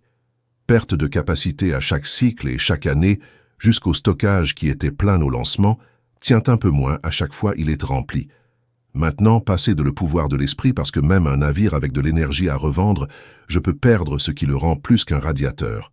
C'est de l'électronique. Nous avons parlé dans la mer du cosmique rayon renversant des morceaux et des éclats cicatriciels de l'extérieur. Mais réglez tout ça de côté un instant. Imaginez, l'électronique était parfaitement protégé, jamais touché par un seul rayon. Je mourrais toujours de l'intérieur simplement en travaillant. C'est l'un des faits les moins appréciés de tous ingénierie. L'électronique s'use même quand rien ne les atteint. Les chips, qui je pense que le navire est fait de des structures, des fils et des fils incroyablement fins, des portes et des couches plus fines que tout l'œil pourrait résoudre. Pousser le courant électrique à travers ces minuscules fils assez longs et les atomes métalliques eux-mêmes commencent très lentement à dériver avec le flux. Un ingénieur de procédé appelé l'électromigration, jusqu'à ce qu'après des années, le fil s'amincit en un place et gonfle dans un autre et enfin échoue. Les couches isolantes qui nous séparent, parties d'une puce provenant d'une autre panne au fil du temps, sous la constante électrique souche. Les joints de soudure qui tiennent les composants en place se fissurent à cause du expansion et contraction sans fin alors que le navire se réchauffe et se refroidit. Les condensateurs sèchent, Les cellules mémoire oublient lentement, leur stockage la charge s'échappe, jusqu'à ce que les données qu'il tenuent deviennent illisibles. La propre mémoire du navire sur qui il est et où il va, s'estompant doucement. Aucun pour cela, il faut un ennemi. C'est juste qu'arrive-t-il à l'électronique à mesure qu'elle vieillit. Et cela se passe sur un vaisseau exactement comme ça se passe dans le tiroir, où est-on, les appareils les plus anciens sont morts. Sauf que sur le bateau, il n'y a pas appareil plus récent pour les remplacer, et non usine n'importe où, à des années-lumière, pour en construire un. Et il y a une amère ironie cachée dans l'esprit du navire. Un compromis qui oppose 2 de nos 5 fils directement les uns contre les autres. À survivre au rayonnement de l'espace profond, les ordinateurs du navire ne peuvent pas être rapides, puces délicates qui alimentent l'appareil votre poche. Ceux-ci seraient brouillés en quelques semaines. Ils doivent plutôt être durcis aux radiations, construits avec des matériaux plus anciens, des conceptions plus grandes, volontairement grossières, dont une grande simplicité leur permet d'ignorer pluie de particules. Cela fonctionne, et voici comment notre vrai vaisseau spatial vole aujourd'hui. Mais ça a un prix facile à manquer. Quand le cerveau durci par les radiations est presque à définition d'un cerveau plus lent et plus simple. Les chips qui peuvent survivre au voyage sont souvent des générations technologiques, derrière ceux qui ne le peuvent pas. Le navire fait donc face à un inévitable négocié. Il peut transporter un gardé à l'esprit que le vide tuera rapidement, ou un esprit terne et robuste qui dure, et un vaisseau spatial qui doit penser par lui-même pour des siècles sans aide de la maison, besoin à la fois un esprit qui dure et un esprit vif, assez pour se sauver. Il ne peut pas complètement avoir les deux. Tous les choix pour protéger le navire l'intelligence est aussi discrètement un choix pour l'affaiblir. Et puis il y a la partie de la machine qui bouge. N'importe quoi sur le navire qui tourne, glisse ou s'ouvre et se ferme, une pompe faisant circuler le liquide de refroidissement, un valve contrôlant le carburant, une roue qui tourne pour garder le navire orienté dans la bonne direction, un mécanisme dépliant une antenne. Chaque l'un d'eux est un compte à rebours. Les pièces mobiles s'usent les unes contre les autres. Ils ont besoin de lubrification, et de lubrification est dangereux dans l'espace. De nombreuses huiles et les graisses s'évaporent lentement sous vide ou se raidirent dans l'inutilité dans les profondeurs froides, laissant les surfaces à nu métal sur métal nu, et il y a un danger encore plus étrange. Dans le parfait vide de l'espace, 2 morceaux propres du même métal pressé peu simplement fusionnent en un seul, se soudant eux-mêmes, sans aucune chaleur, car il n'y a pas d'air entre eux pour les séparer. Un mécanisme qui soude à froid est un mécanisme qui ne bougera plus jamais. Chaque charnière, chaque joint, chaque rotation, la roue du navire est une petite horloge en route vers un moment où il saisit. Et une fois qu'il s'en empare, aucune main ne le fera jamais entrer pour le libérer. Même celui du navire, les pensées peuvent pourrir à leur manière. Le vaisseau spatial fonctionne avec des logiciels, et des logiciels portent un héritage discret de défauts. Certaines erreurs dorment depuis des années, en attendant la combinaison précise des circonstances qui les déclencheront. Certains s'accumulent lentement. Minuscules, les erreurs de calcul s'accumulent les unes sur les autres jusqu'à ce que le navire comprenne son propre état, s'éloigne de la vérité. Ici sur Terre, nous maintenons les logiciels ensemble avec une réparation constante. Les programmes sur vos appareils sont patchés et corrigés encore et encore, mois après mois. Par les gens regardent exactement ça, échec. Un vaisseau spatial n'obtient presque rien de tout cela. Au début du voyage, une solution depuis la maison pourrait encore l'atteindre, même si ce serait arrivé des années en retard après avoir rampé à travers les années-lumière. Plus tard, au fond du traversé, aucune solution ne vient du tout. Le navire doit trouver ses propres défauts, comprendre eux, et guérir son propre code, ou glisser degré par degré dans une confusion de que personne ne peut récupérer. Et si le navire transporte des personnes, puis se superpose de toute cette machine à mourir est une seconde machine, plus fragile encore, cela les fait respirer. Un vaisseau spatial rudimentaire doit être un monde fermé. Il ne peut pas ouvrir une fenêtre. Il n'y a rien dehors sauf le vide. Il faut donc recycler tout. Tourner la respiration expirée de retour à l'air frais. L'eau sale revient dans les déchets propres et dans les débuts de la nourriture. Et ça doit garder ce cycle en parfait équilibre, pas pour une mission de jour, mais pendant des années ou des vies. Nous avons essayé dans le plus petit façon de construire un monde aussi fermé ici Terre, et les résultats sont humiliants. Au début des années 1990, un habitat scellé appelé Biosphère 2 a enfermé 8 personnes à l'intérieur, un écosystème autonome destiné à se maintenir. Dans environ 2 ans, la balance était défaillante. L'oxygène dans l'air tombait régulièrement, dangereusement, jusqu'à ce qu'il fallait le pomper de l'extérieur vers assurer la sécurité de l'équipage. Un monde miniature soigneusement conçu, construit par des experts, entretenu par un équipage, dont des vies en dépendaient ici même, sur un planète où l'aide était accessible par téléphone. Et il ne pouvait pas retenir son propre air solde pendant 2 ans. Imaginez maintenant que même tâche, mais scellée pour toujours sans dehors pour pomper n'importe quoi pendant un voyage de siècles.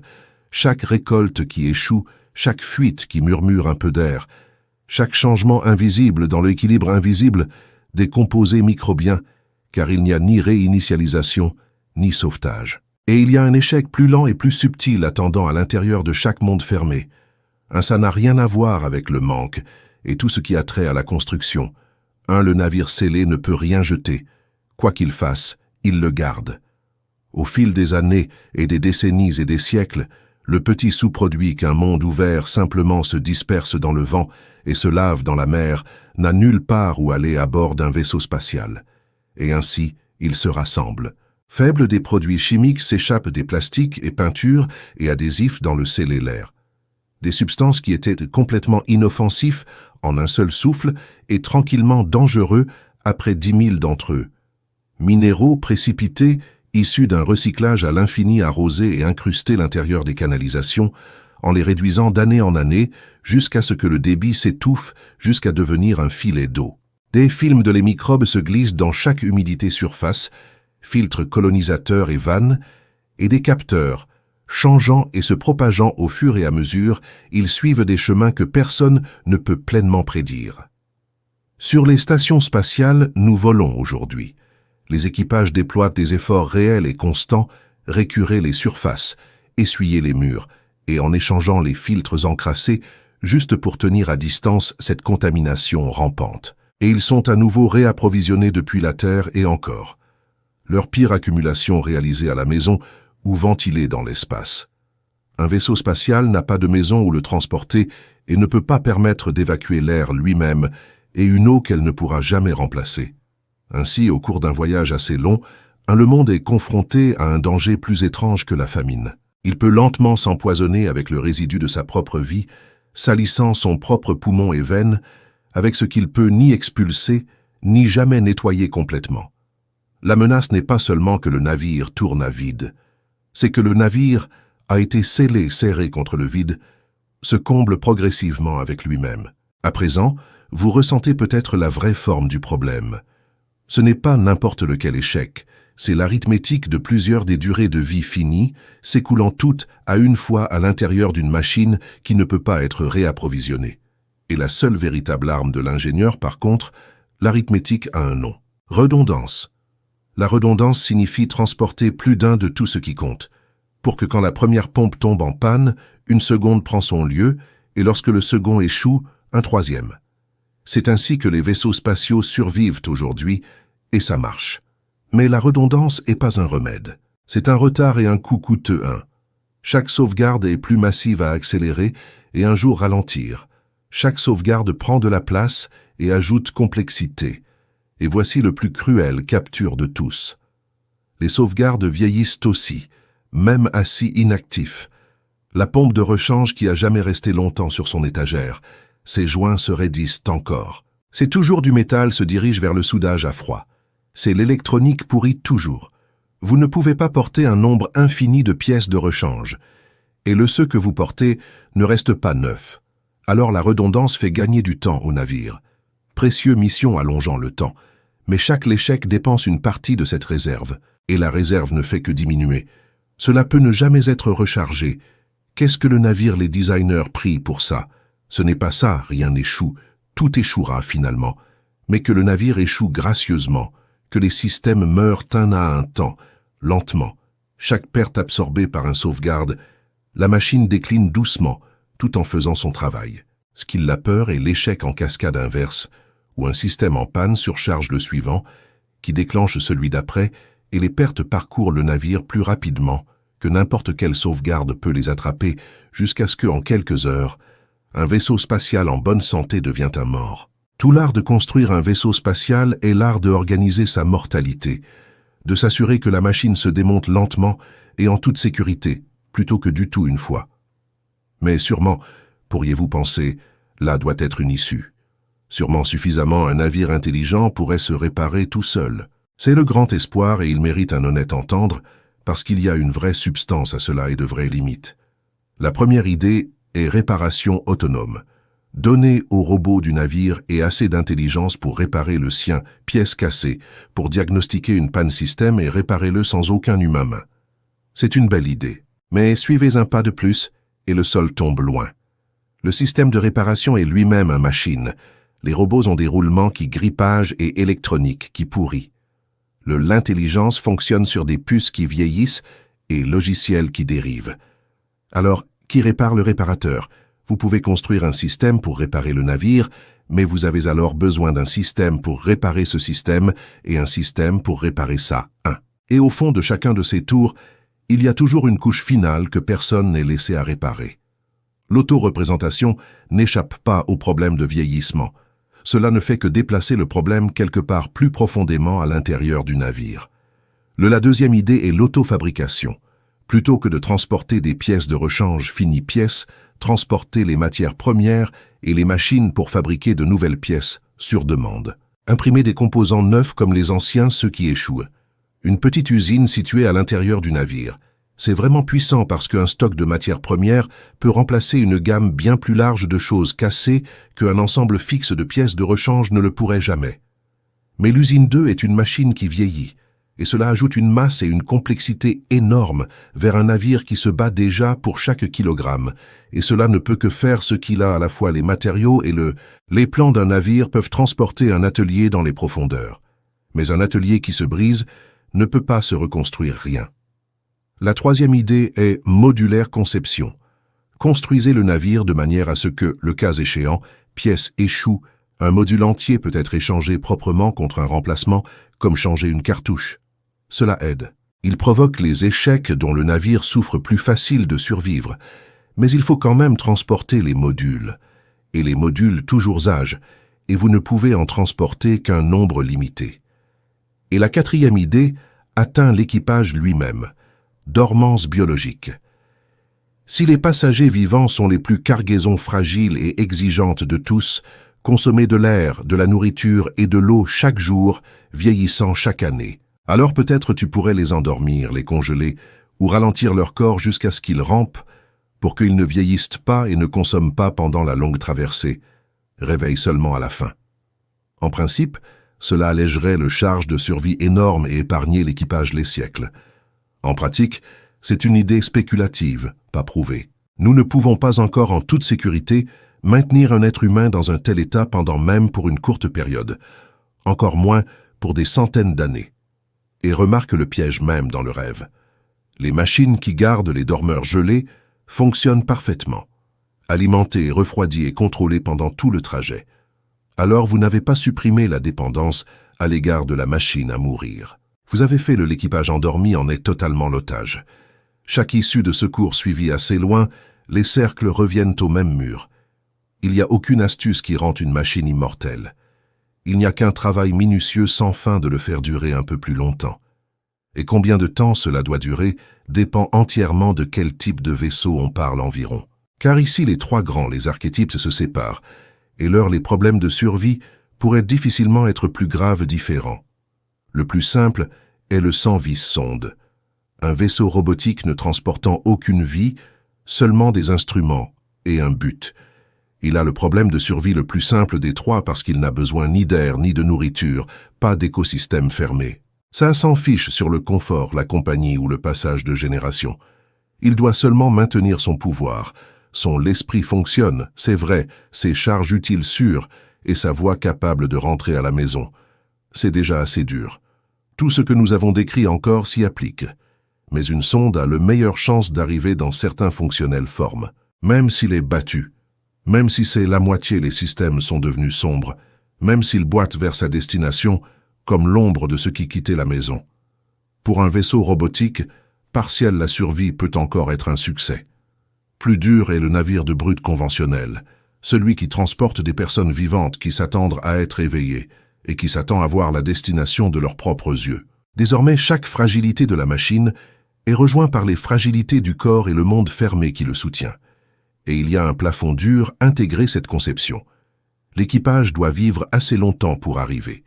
Cela confine un tel navire au voyage assez court pour une vie humaine, ce qui signifie en pratique soit un trait, une étoile proche, ou un navire assez rapide pour faire la traversée en décennies. Avec tout l'impact violent mettant en danger cette vitesse à porte, un navire brut ne peut pas simplement prendre « il est temps ».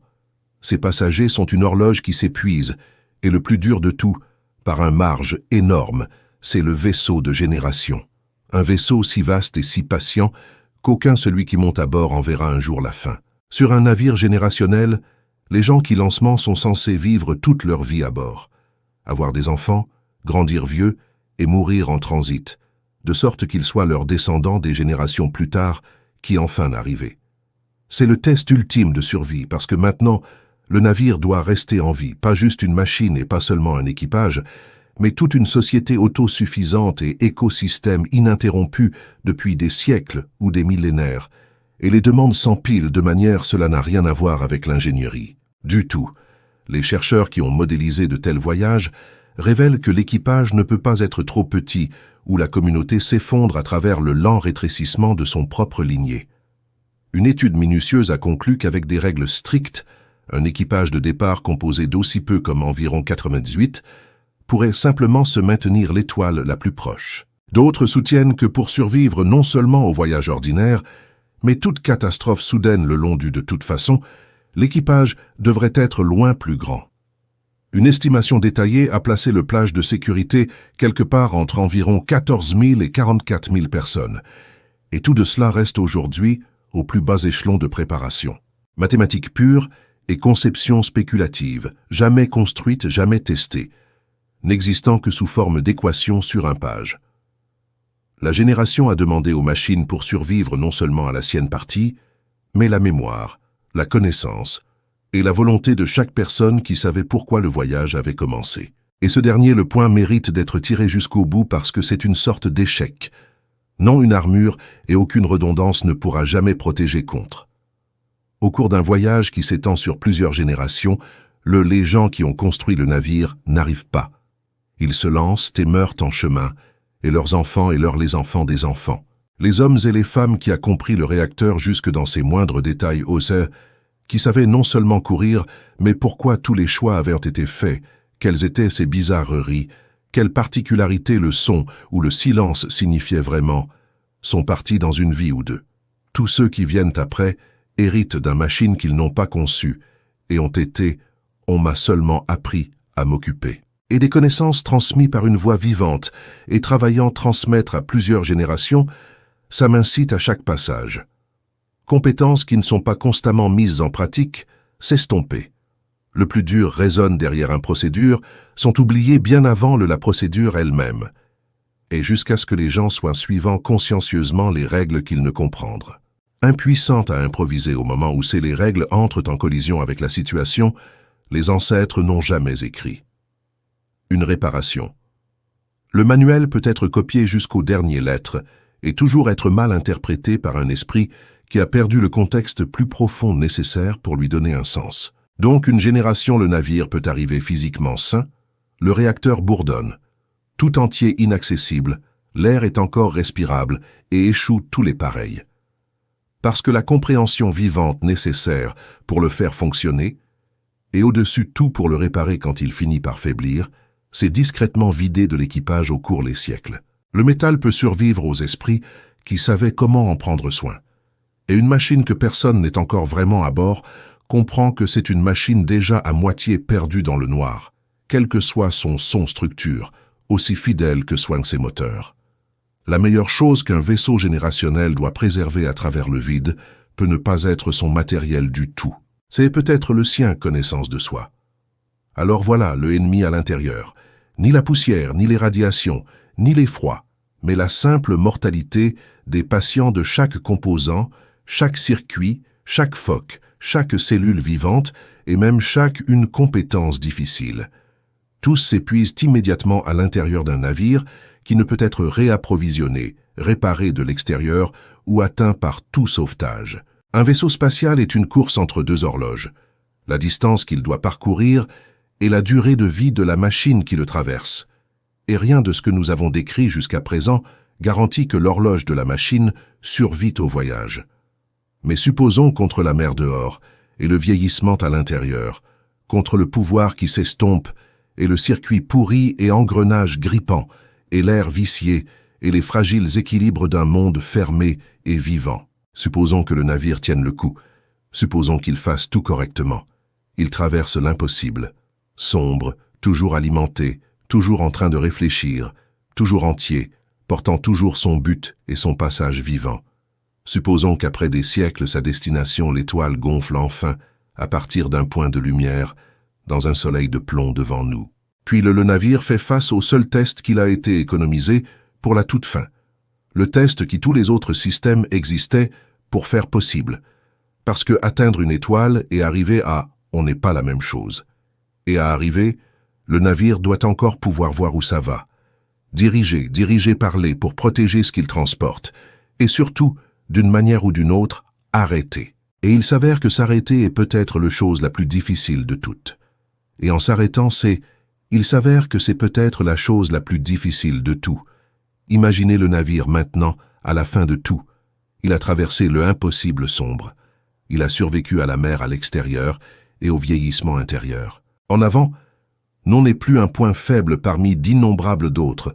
Son étoile de destination brûle. Le vrai soleil devient de plus en plus brillant chaque jour, suffisamment près maintenant pour que le navire puisse, on pourrait presque dire qu'il est arrivé. C'est au moment où toute la mission a été construite car la récompense de siècles. Et c'est justement ici, à l'arrivée ligne selon laquelle un vaisseau spatial est le plus susceptible de échouer de la manière la plus cruelle de toutes, parce que nous devons dire clairement quelque chose qui cela ressemble à un paradoxe et ne l'est pas. Atteindre une étoile et arriver à une étoile sont deux complètement différentes réalisations. L'atteindre signifie que votre corps arrive au bon endroit, au bon moment vous franchissez la distance. Arriver signifie y arriver en tant que vaisseau spatial en état de marche, toujours capable de faire le chose que tu es venu faire. Et l'écart entre ces deux, c'est là que se trouve la plupart de la tragédie dans toute cette histoire-vie. Le navire peut atteindre sa destination parfaitement et n'arrive pas du tout. À arriver, vraiment arriver, le navire doit être toujours capable de faire 5 choses à les voyages se terminent. Et cela doit les faire tous à la fois après des siècles de tout essayant de les emporter chacun. Il faut voir. Il faut qu'il dirige. Il faut que ça parle. Il doit protéger ce qu'il transporte. Et le plus dur est que cela s'arrête. Laissez-nous prenez-les à tour de rôle et regardez comment chacun peut tranquillement s'éclipser pendant que le navire navigue sereinement. Commencez par voir. Le vaisseau arrive aveugle, à moins que ses yeux fonctionnent toujours. Et ses yeux sont exactement les instruments délicats les plus exposés à tout ce que nous avons décrit.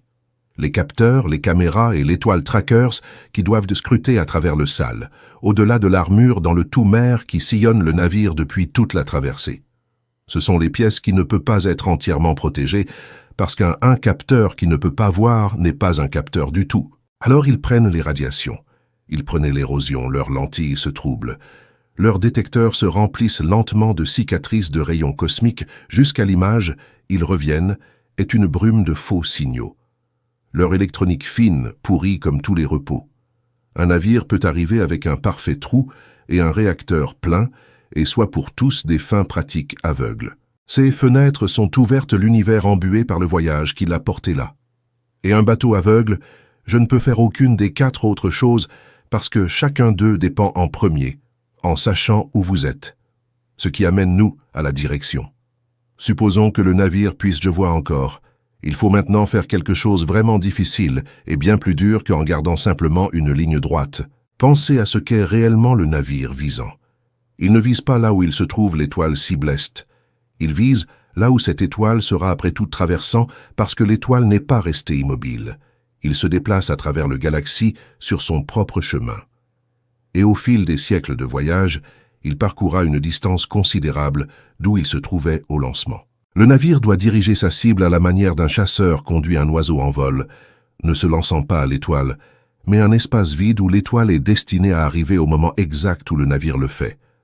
Obtenez sa prédiction légèrement fausse au début, et tu passes tout le voyage à voler vers un rendez-vous qui ne sera jamais arrivé. Et ça devient encore plus subtil, parce que fini des années-lumière de voyage, la moindre erreur dans le but, un angle si petit que tu ne pourrais jamais mesurer-le à l'œil nu, se gonfle en un manque d'une taille stupéfiante par l'heure à laquelle le navire arrive.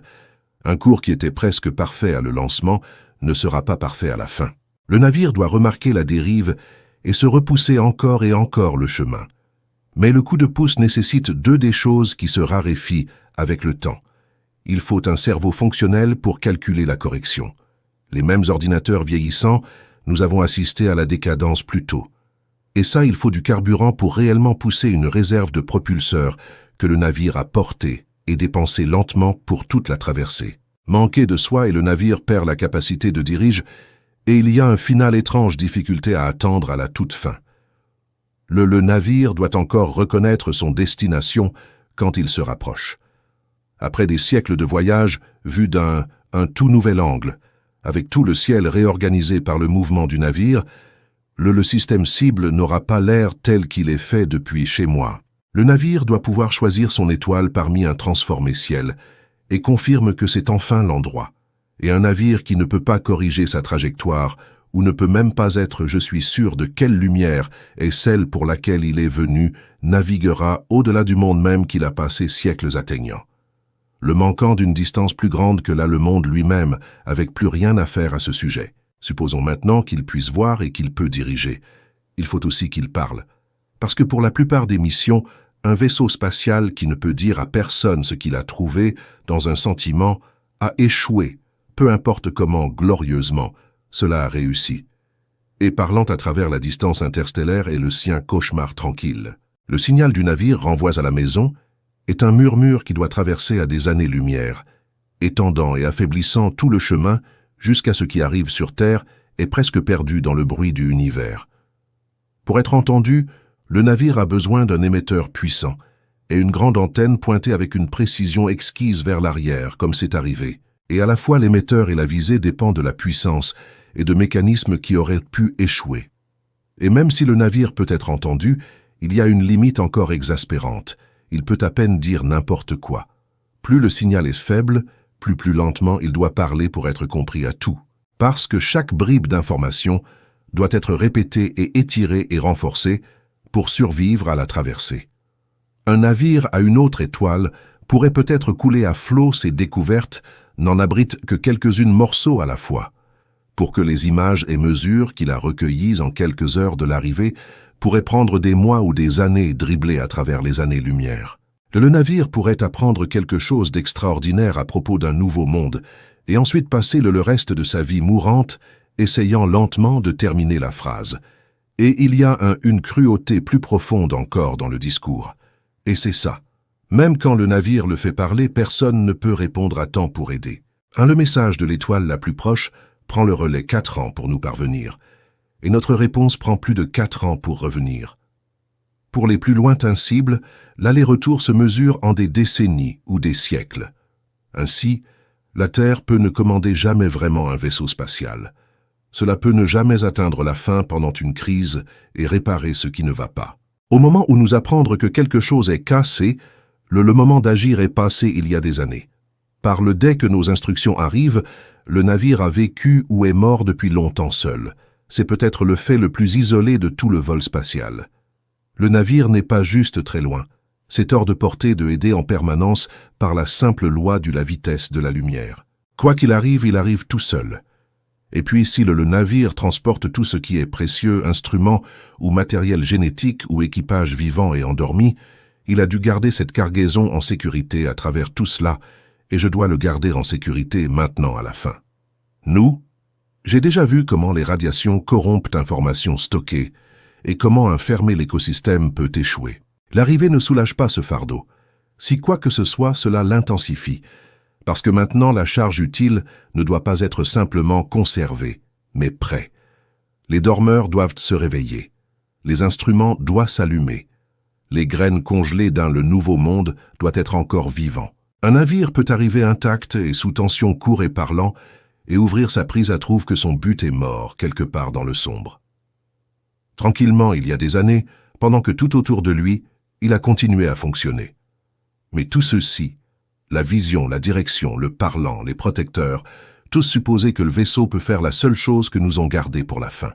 La chose qui est pour de nombreux vaisseaux, c'est tout simplement le plus difficile problème dans l'ensemble de l'effort. Il faut arrêter. Nous n'y pensons presque jamais. Chaque histoire d'atteindre une autre étoile imagine l'arrivée comme la partie la plus facile. Vous y arrivez et vous y êtes, mais pense à ce que tu es réellement nécessite. Le navire a passé tout son temps voyage construisant et tenant à vitesse énorme pour arriver à son destination dans un sens utile. Entrer dans le système stellaire, étudier un planète, pour libérer un équipage sur une nouvelle monde, il ne peut pas simplement flamber droit à travers à 1/5 de la vitesse de lumière. À cette vitesse, il traverserait l'ensemble du système cible en un tour de main-heure et disparaître pour toujours l'autre côté, n'ayant capturé qu'un flou aperçu de sa destination après voyager pendant des décennies pour l'atteindre. Arrive réellement, le navire doit tout se débarrasser cette vitesse. Il faut que ça casse. Et briser, dans la profonde vérité de la physique, c'est presque exactement aussi difficile que le lancement. Je sens à quel point tu dois être dur comprendre le piège qui vit à l'intérieur portant vos propres freins. Supposons que le navire envisage de ralentir, allumer un moteur comme le fait une fusée. Alors il doit transporter le carburant, pour cela briser tout le chemin à travers le vide.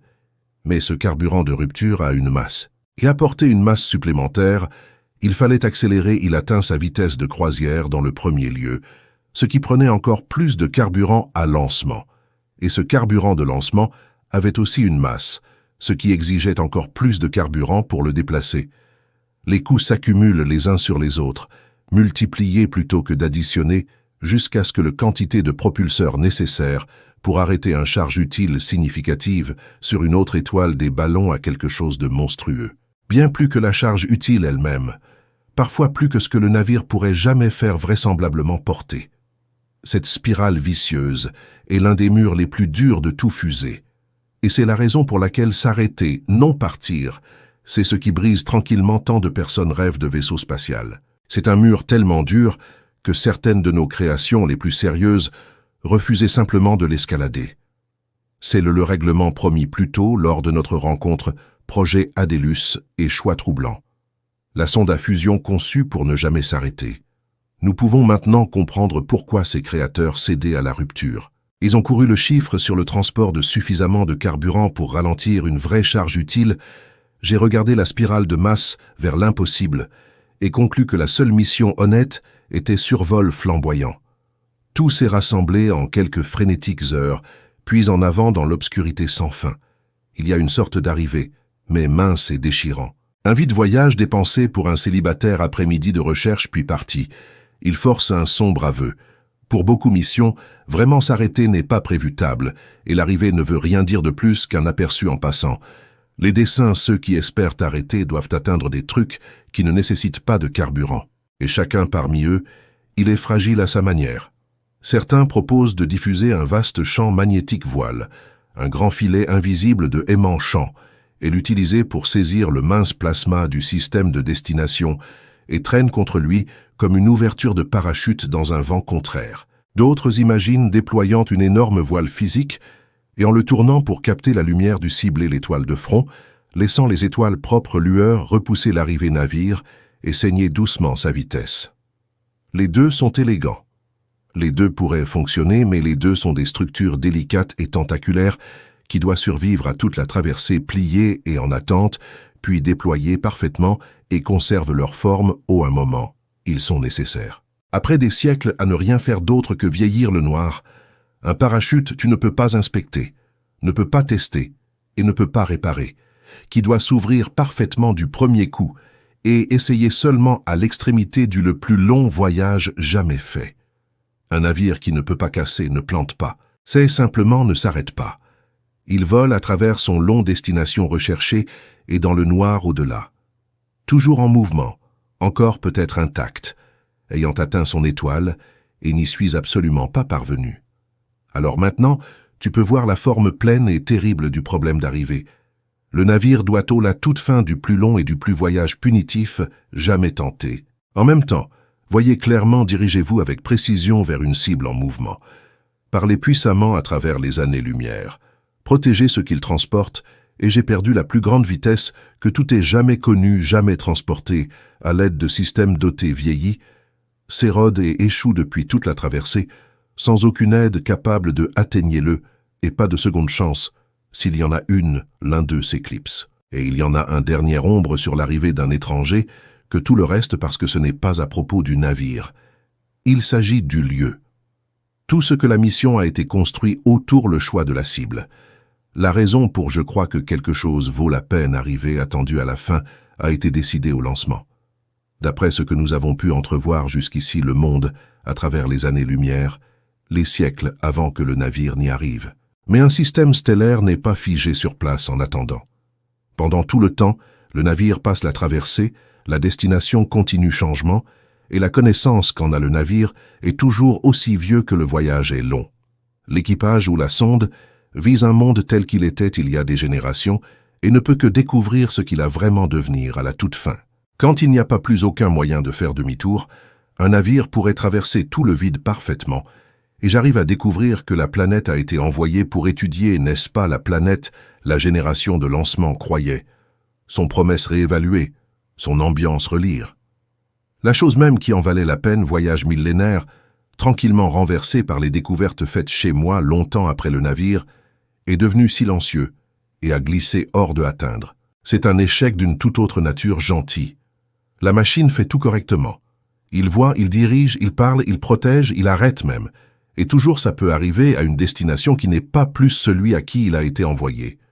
Porter un objectif que les siècles qui passent inconnus de quiconque à bord a déjà creusé. Il existe même une version de ça qui semble se moquer de l'ensemble effort. Supposons qu'un navire parte pour une étoile lointaine sur la meilleure technologie de sa journée. Puis, des décennies plus tard, alors que ce n'est encore qu'une fraction du chemin là-bas, un navire plus rapide est construit chez nous, est lancé sur le même chemin et rattrape son propre ancêtre dans le noir, atteindre la cible en premier. Le premier navire, toujours en bonne santé, toujours en lutte, arrive pour retrouver le travail déjà fait. Ses données sont déjà collectées et envoyées à la maison. Son long et solitaire voyage rendu inutile, non pas par un échec de son propre, mais par la simple marche du progrès il a laissé derrière lui. C'est l'un des énigmes les plus étranges de tout l'espace interstellaire voyagé. C'est parfois le geste le plus sage peut-être d'attendre et de ne pas lancer du tout. Parce que tout ce que vous pouvez envoyer aujourd'hui peut soit tranquillement dépassé par tout ce que tu peux envoyer demain. Un vaisseau spatial peut être vaincu avant lui arrive jamais. Pas dans l'obscurité et pas par pourriture, mais grâce à la patience, cela ne s'est pas produit à voir. Et là, enfin, nous arrivons au cœur vrai et troublant de tout vers lequel nous avons construit. Parce que nous. J'ai passé tout ce voyage à imaginer façon dont un vaisseau spatial pourrait être détruit. Le grain de poussière qui détonne, le réacteur qui tombe en panne, l'écosystème qui s'effondre. Mais le danger le plus profond de l'espace lointain n'est pas du tout une destruction. L'espace lointain n'a pas besoin de tuer un vaisseau spatial d'un seul coup spectaculaire. Il a une arme plus silencieuse et bien plus étrange. Et c'est ça. Le navire peut continuer. Considérez-le attentivement car c'est l'idée que tout ce voyage existe pour atteindre. Un vaisseau spatial peut rester physiquement présent, intact, entier, reconnaissable longtemps après qu'il a cessé d'être un vaisseau spatial fonctionnel. Son trou peut tenir. Son élan peut le porter parfaitement, exactement sur le parcours où il se trouvait, se dirige droit vers sa destination. Et pourtant, un par un au fil des années, les choses qui en ont fait un vaisseau spatial peuvent glisser loin dans le noir. Tout d'abord un capteur nuage, et le navire voit un peu moins. Ensuite, une sauvegarde échoue, et sa marge pour l'erreur se rétrécit. Ensuite, sa mémoire stockée se dégrade, et il oublie un peu ce qu'il savait. Ensuite, un mécanisme grippe, et il ne peut plus se tourner pour regarder où il veut. Puis le courant s'affaisse, et il doit en laisser un autre, le système devient silencieux. Aucun de ceux-ci n'est un catastrophe. Aucun d'eux n'est le collision dramatique que nous imaginons toujours. Chacun est petit, chacun peut survivre, mais chacun est permanent. et chacun soustrait de ce qu'est le navire jusqu'à quelque part au milieu du vide. Sans un seul moment que vous pourriez pointer du doigt et appelle la fin, le navire traverse une ligne invisible. Cela cesse d'être un vaisseau spatial qui voyage et devient un objet qui bouge simplement. Et la partie la plus obsédante est celle due à l'extérieur. Rien ne semblerait anormal. Le navire serait toujours là, toujours brillant, coupant toujours proprement l'obscurité vers l'étoile qu'elle visait à. Il pourrait même atteindre cette étoile morte dans les délais, précisément dans les délais. Mais ça arriverait comme un mis au rebut. Le satellite arrive comme une chose qui a quelque part, pas comme une machine qui accomplit quelque chose. Ça marcherait à la lumière d'un nouveau store par soleil, silencieux, incapable de ralentir, portant des instruments qui ne fonctionnent plus et peut-être un équipage qui ne respire plus. Un monument parfait à une mission qui s'est terminée tranquillement quelque part dans les années entre les étoiles. Le navire aurait atteint sa destination. Il ne serait jamais arrivé. C'est ce qui fait la survie d'un vaisseau si différent de la survie de toute autre chose. Ce n'est pas un seul compte à rebours jusqu'à un seul échec. C'est la lente perte cumulative de capacité dans un endroit où chaque perte est éternelle, et non la perte peut être annulée. Le navire n'a pas besoin d'être démoli. Il suffit d'être épuisé un seul moment, degré à la fois plus rapidement qu'il ne peut le contenir lui-même ensemble.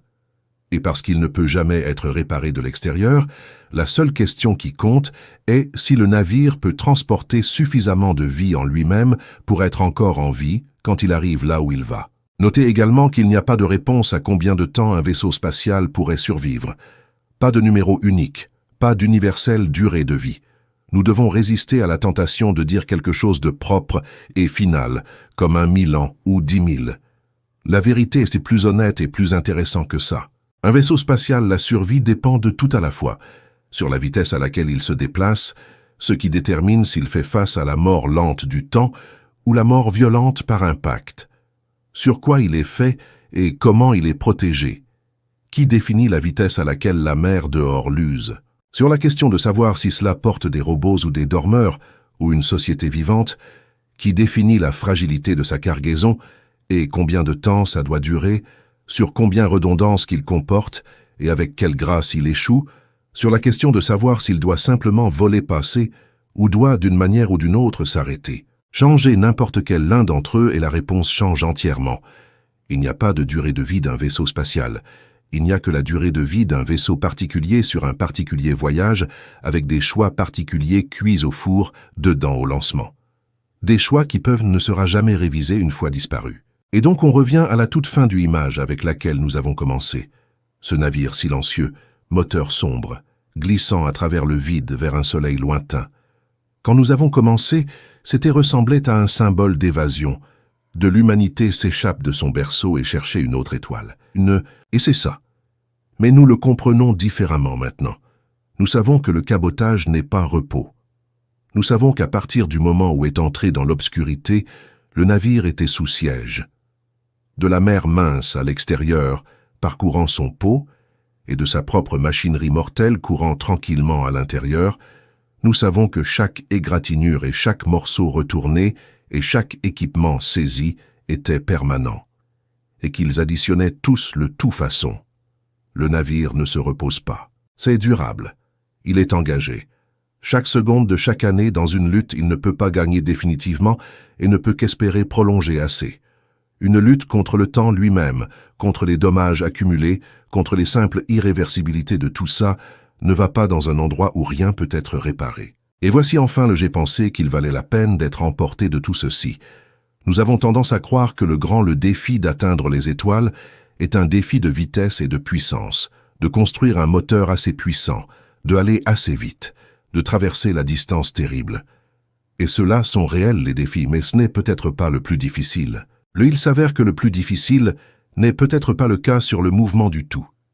Il s'agit peut-être de permanence, construire un véritable vaisseau spatial et construire une machine qui puisse rester reconnaissable lui-même, alimenté, conscient, capable, vivant plus longtemps que n'importe qui technologie complexe que notre espèce ait jamais connue, réussit à continuer à travailler dans un environnement où chaque échec est définitif et aucune aide ne pourra jamais venir. Nous n'avons jamais construit une machine qui a duré 1000 années. Nous n'avons jamais construit de machine qui pourrait se réparer complètement. Nous n'avons jamais construit un monde fermé qui pourrait maintenir sa propre vie indéfiniment. Un vaisseau spatial devrait être les 3 choses à la fois, et ça aurait être eux seuls dans le noir, sans personne capable d'y parvenir. C'est la vraie mesure de la chose. Pas à quelle vitesse nous pourrait lancer un navire vers une autre étoile, mais si nous pourrions construire un navire qui soit toujours un navire quand il arrive.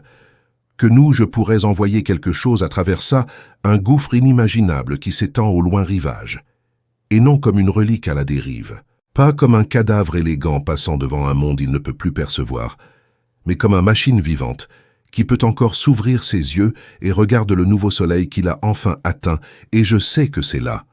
Parce qu'au final, la distinction est toute l'histoire. N'importe quoi peut atteindre une étoile avec suffisamment de temps et un visée suffisamment stable. Une pierre lancée durement assez finira par y arriver. L'univers est plein d'objets qui se croisent entre les étoiles, et ça s'en fiche s'ils arrivent comme autre chose que des combres.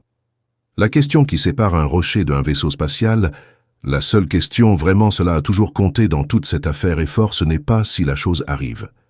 C'est ce qui arrive, et si après toutes ces années dans le noir, il y a encore quelque chose là-bas qui peut répondre au le mot est arrivé.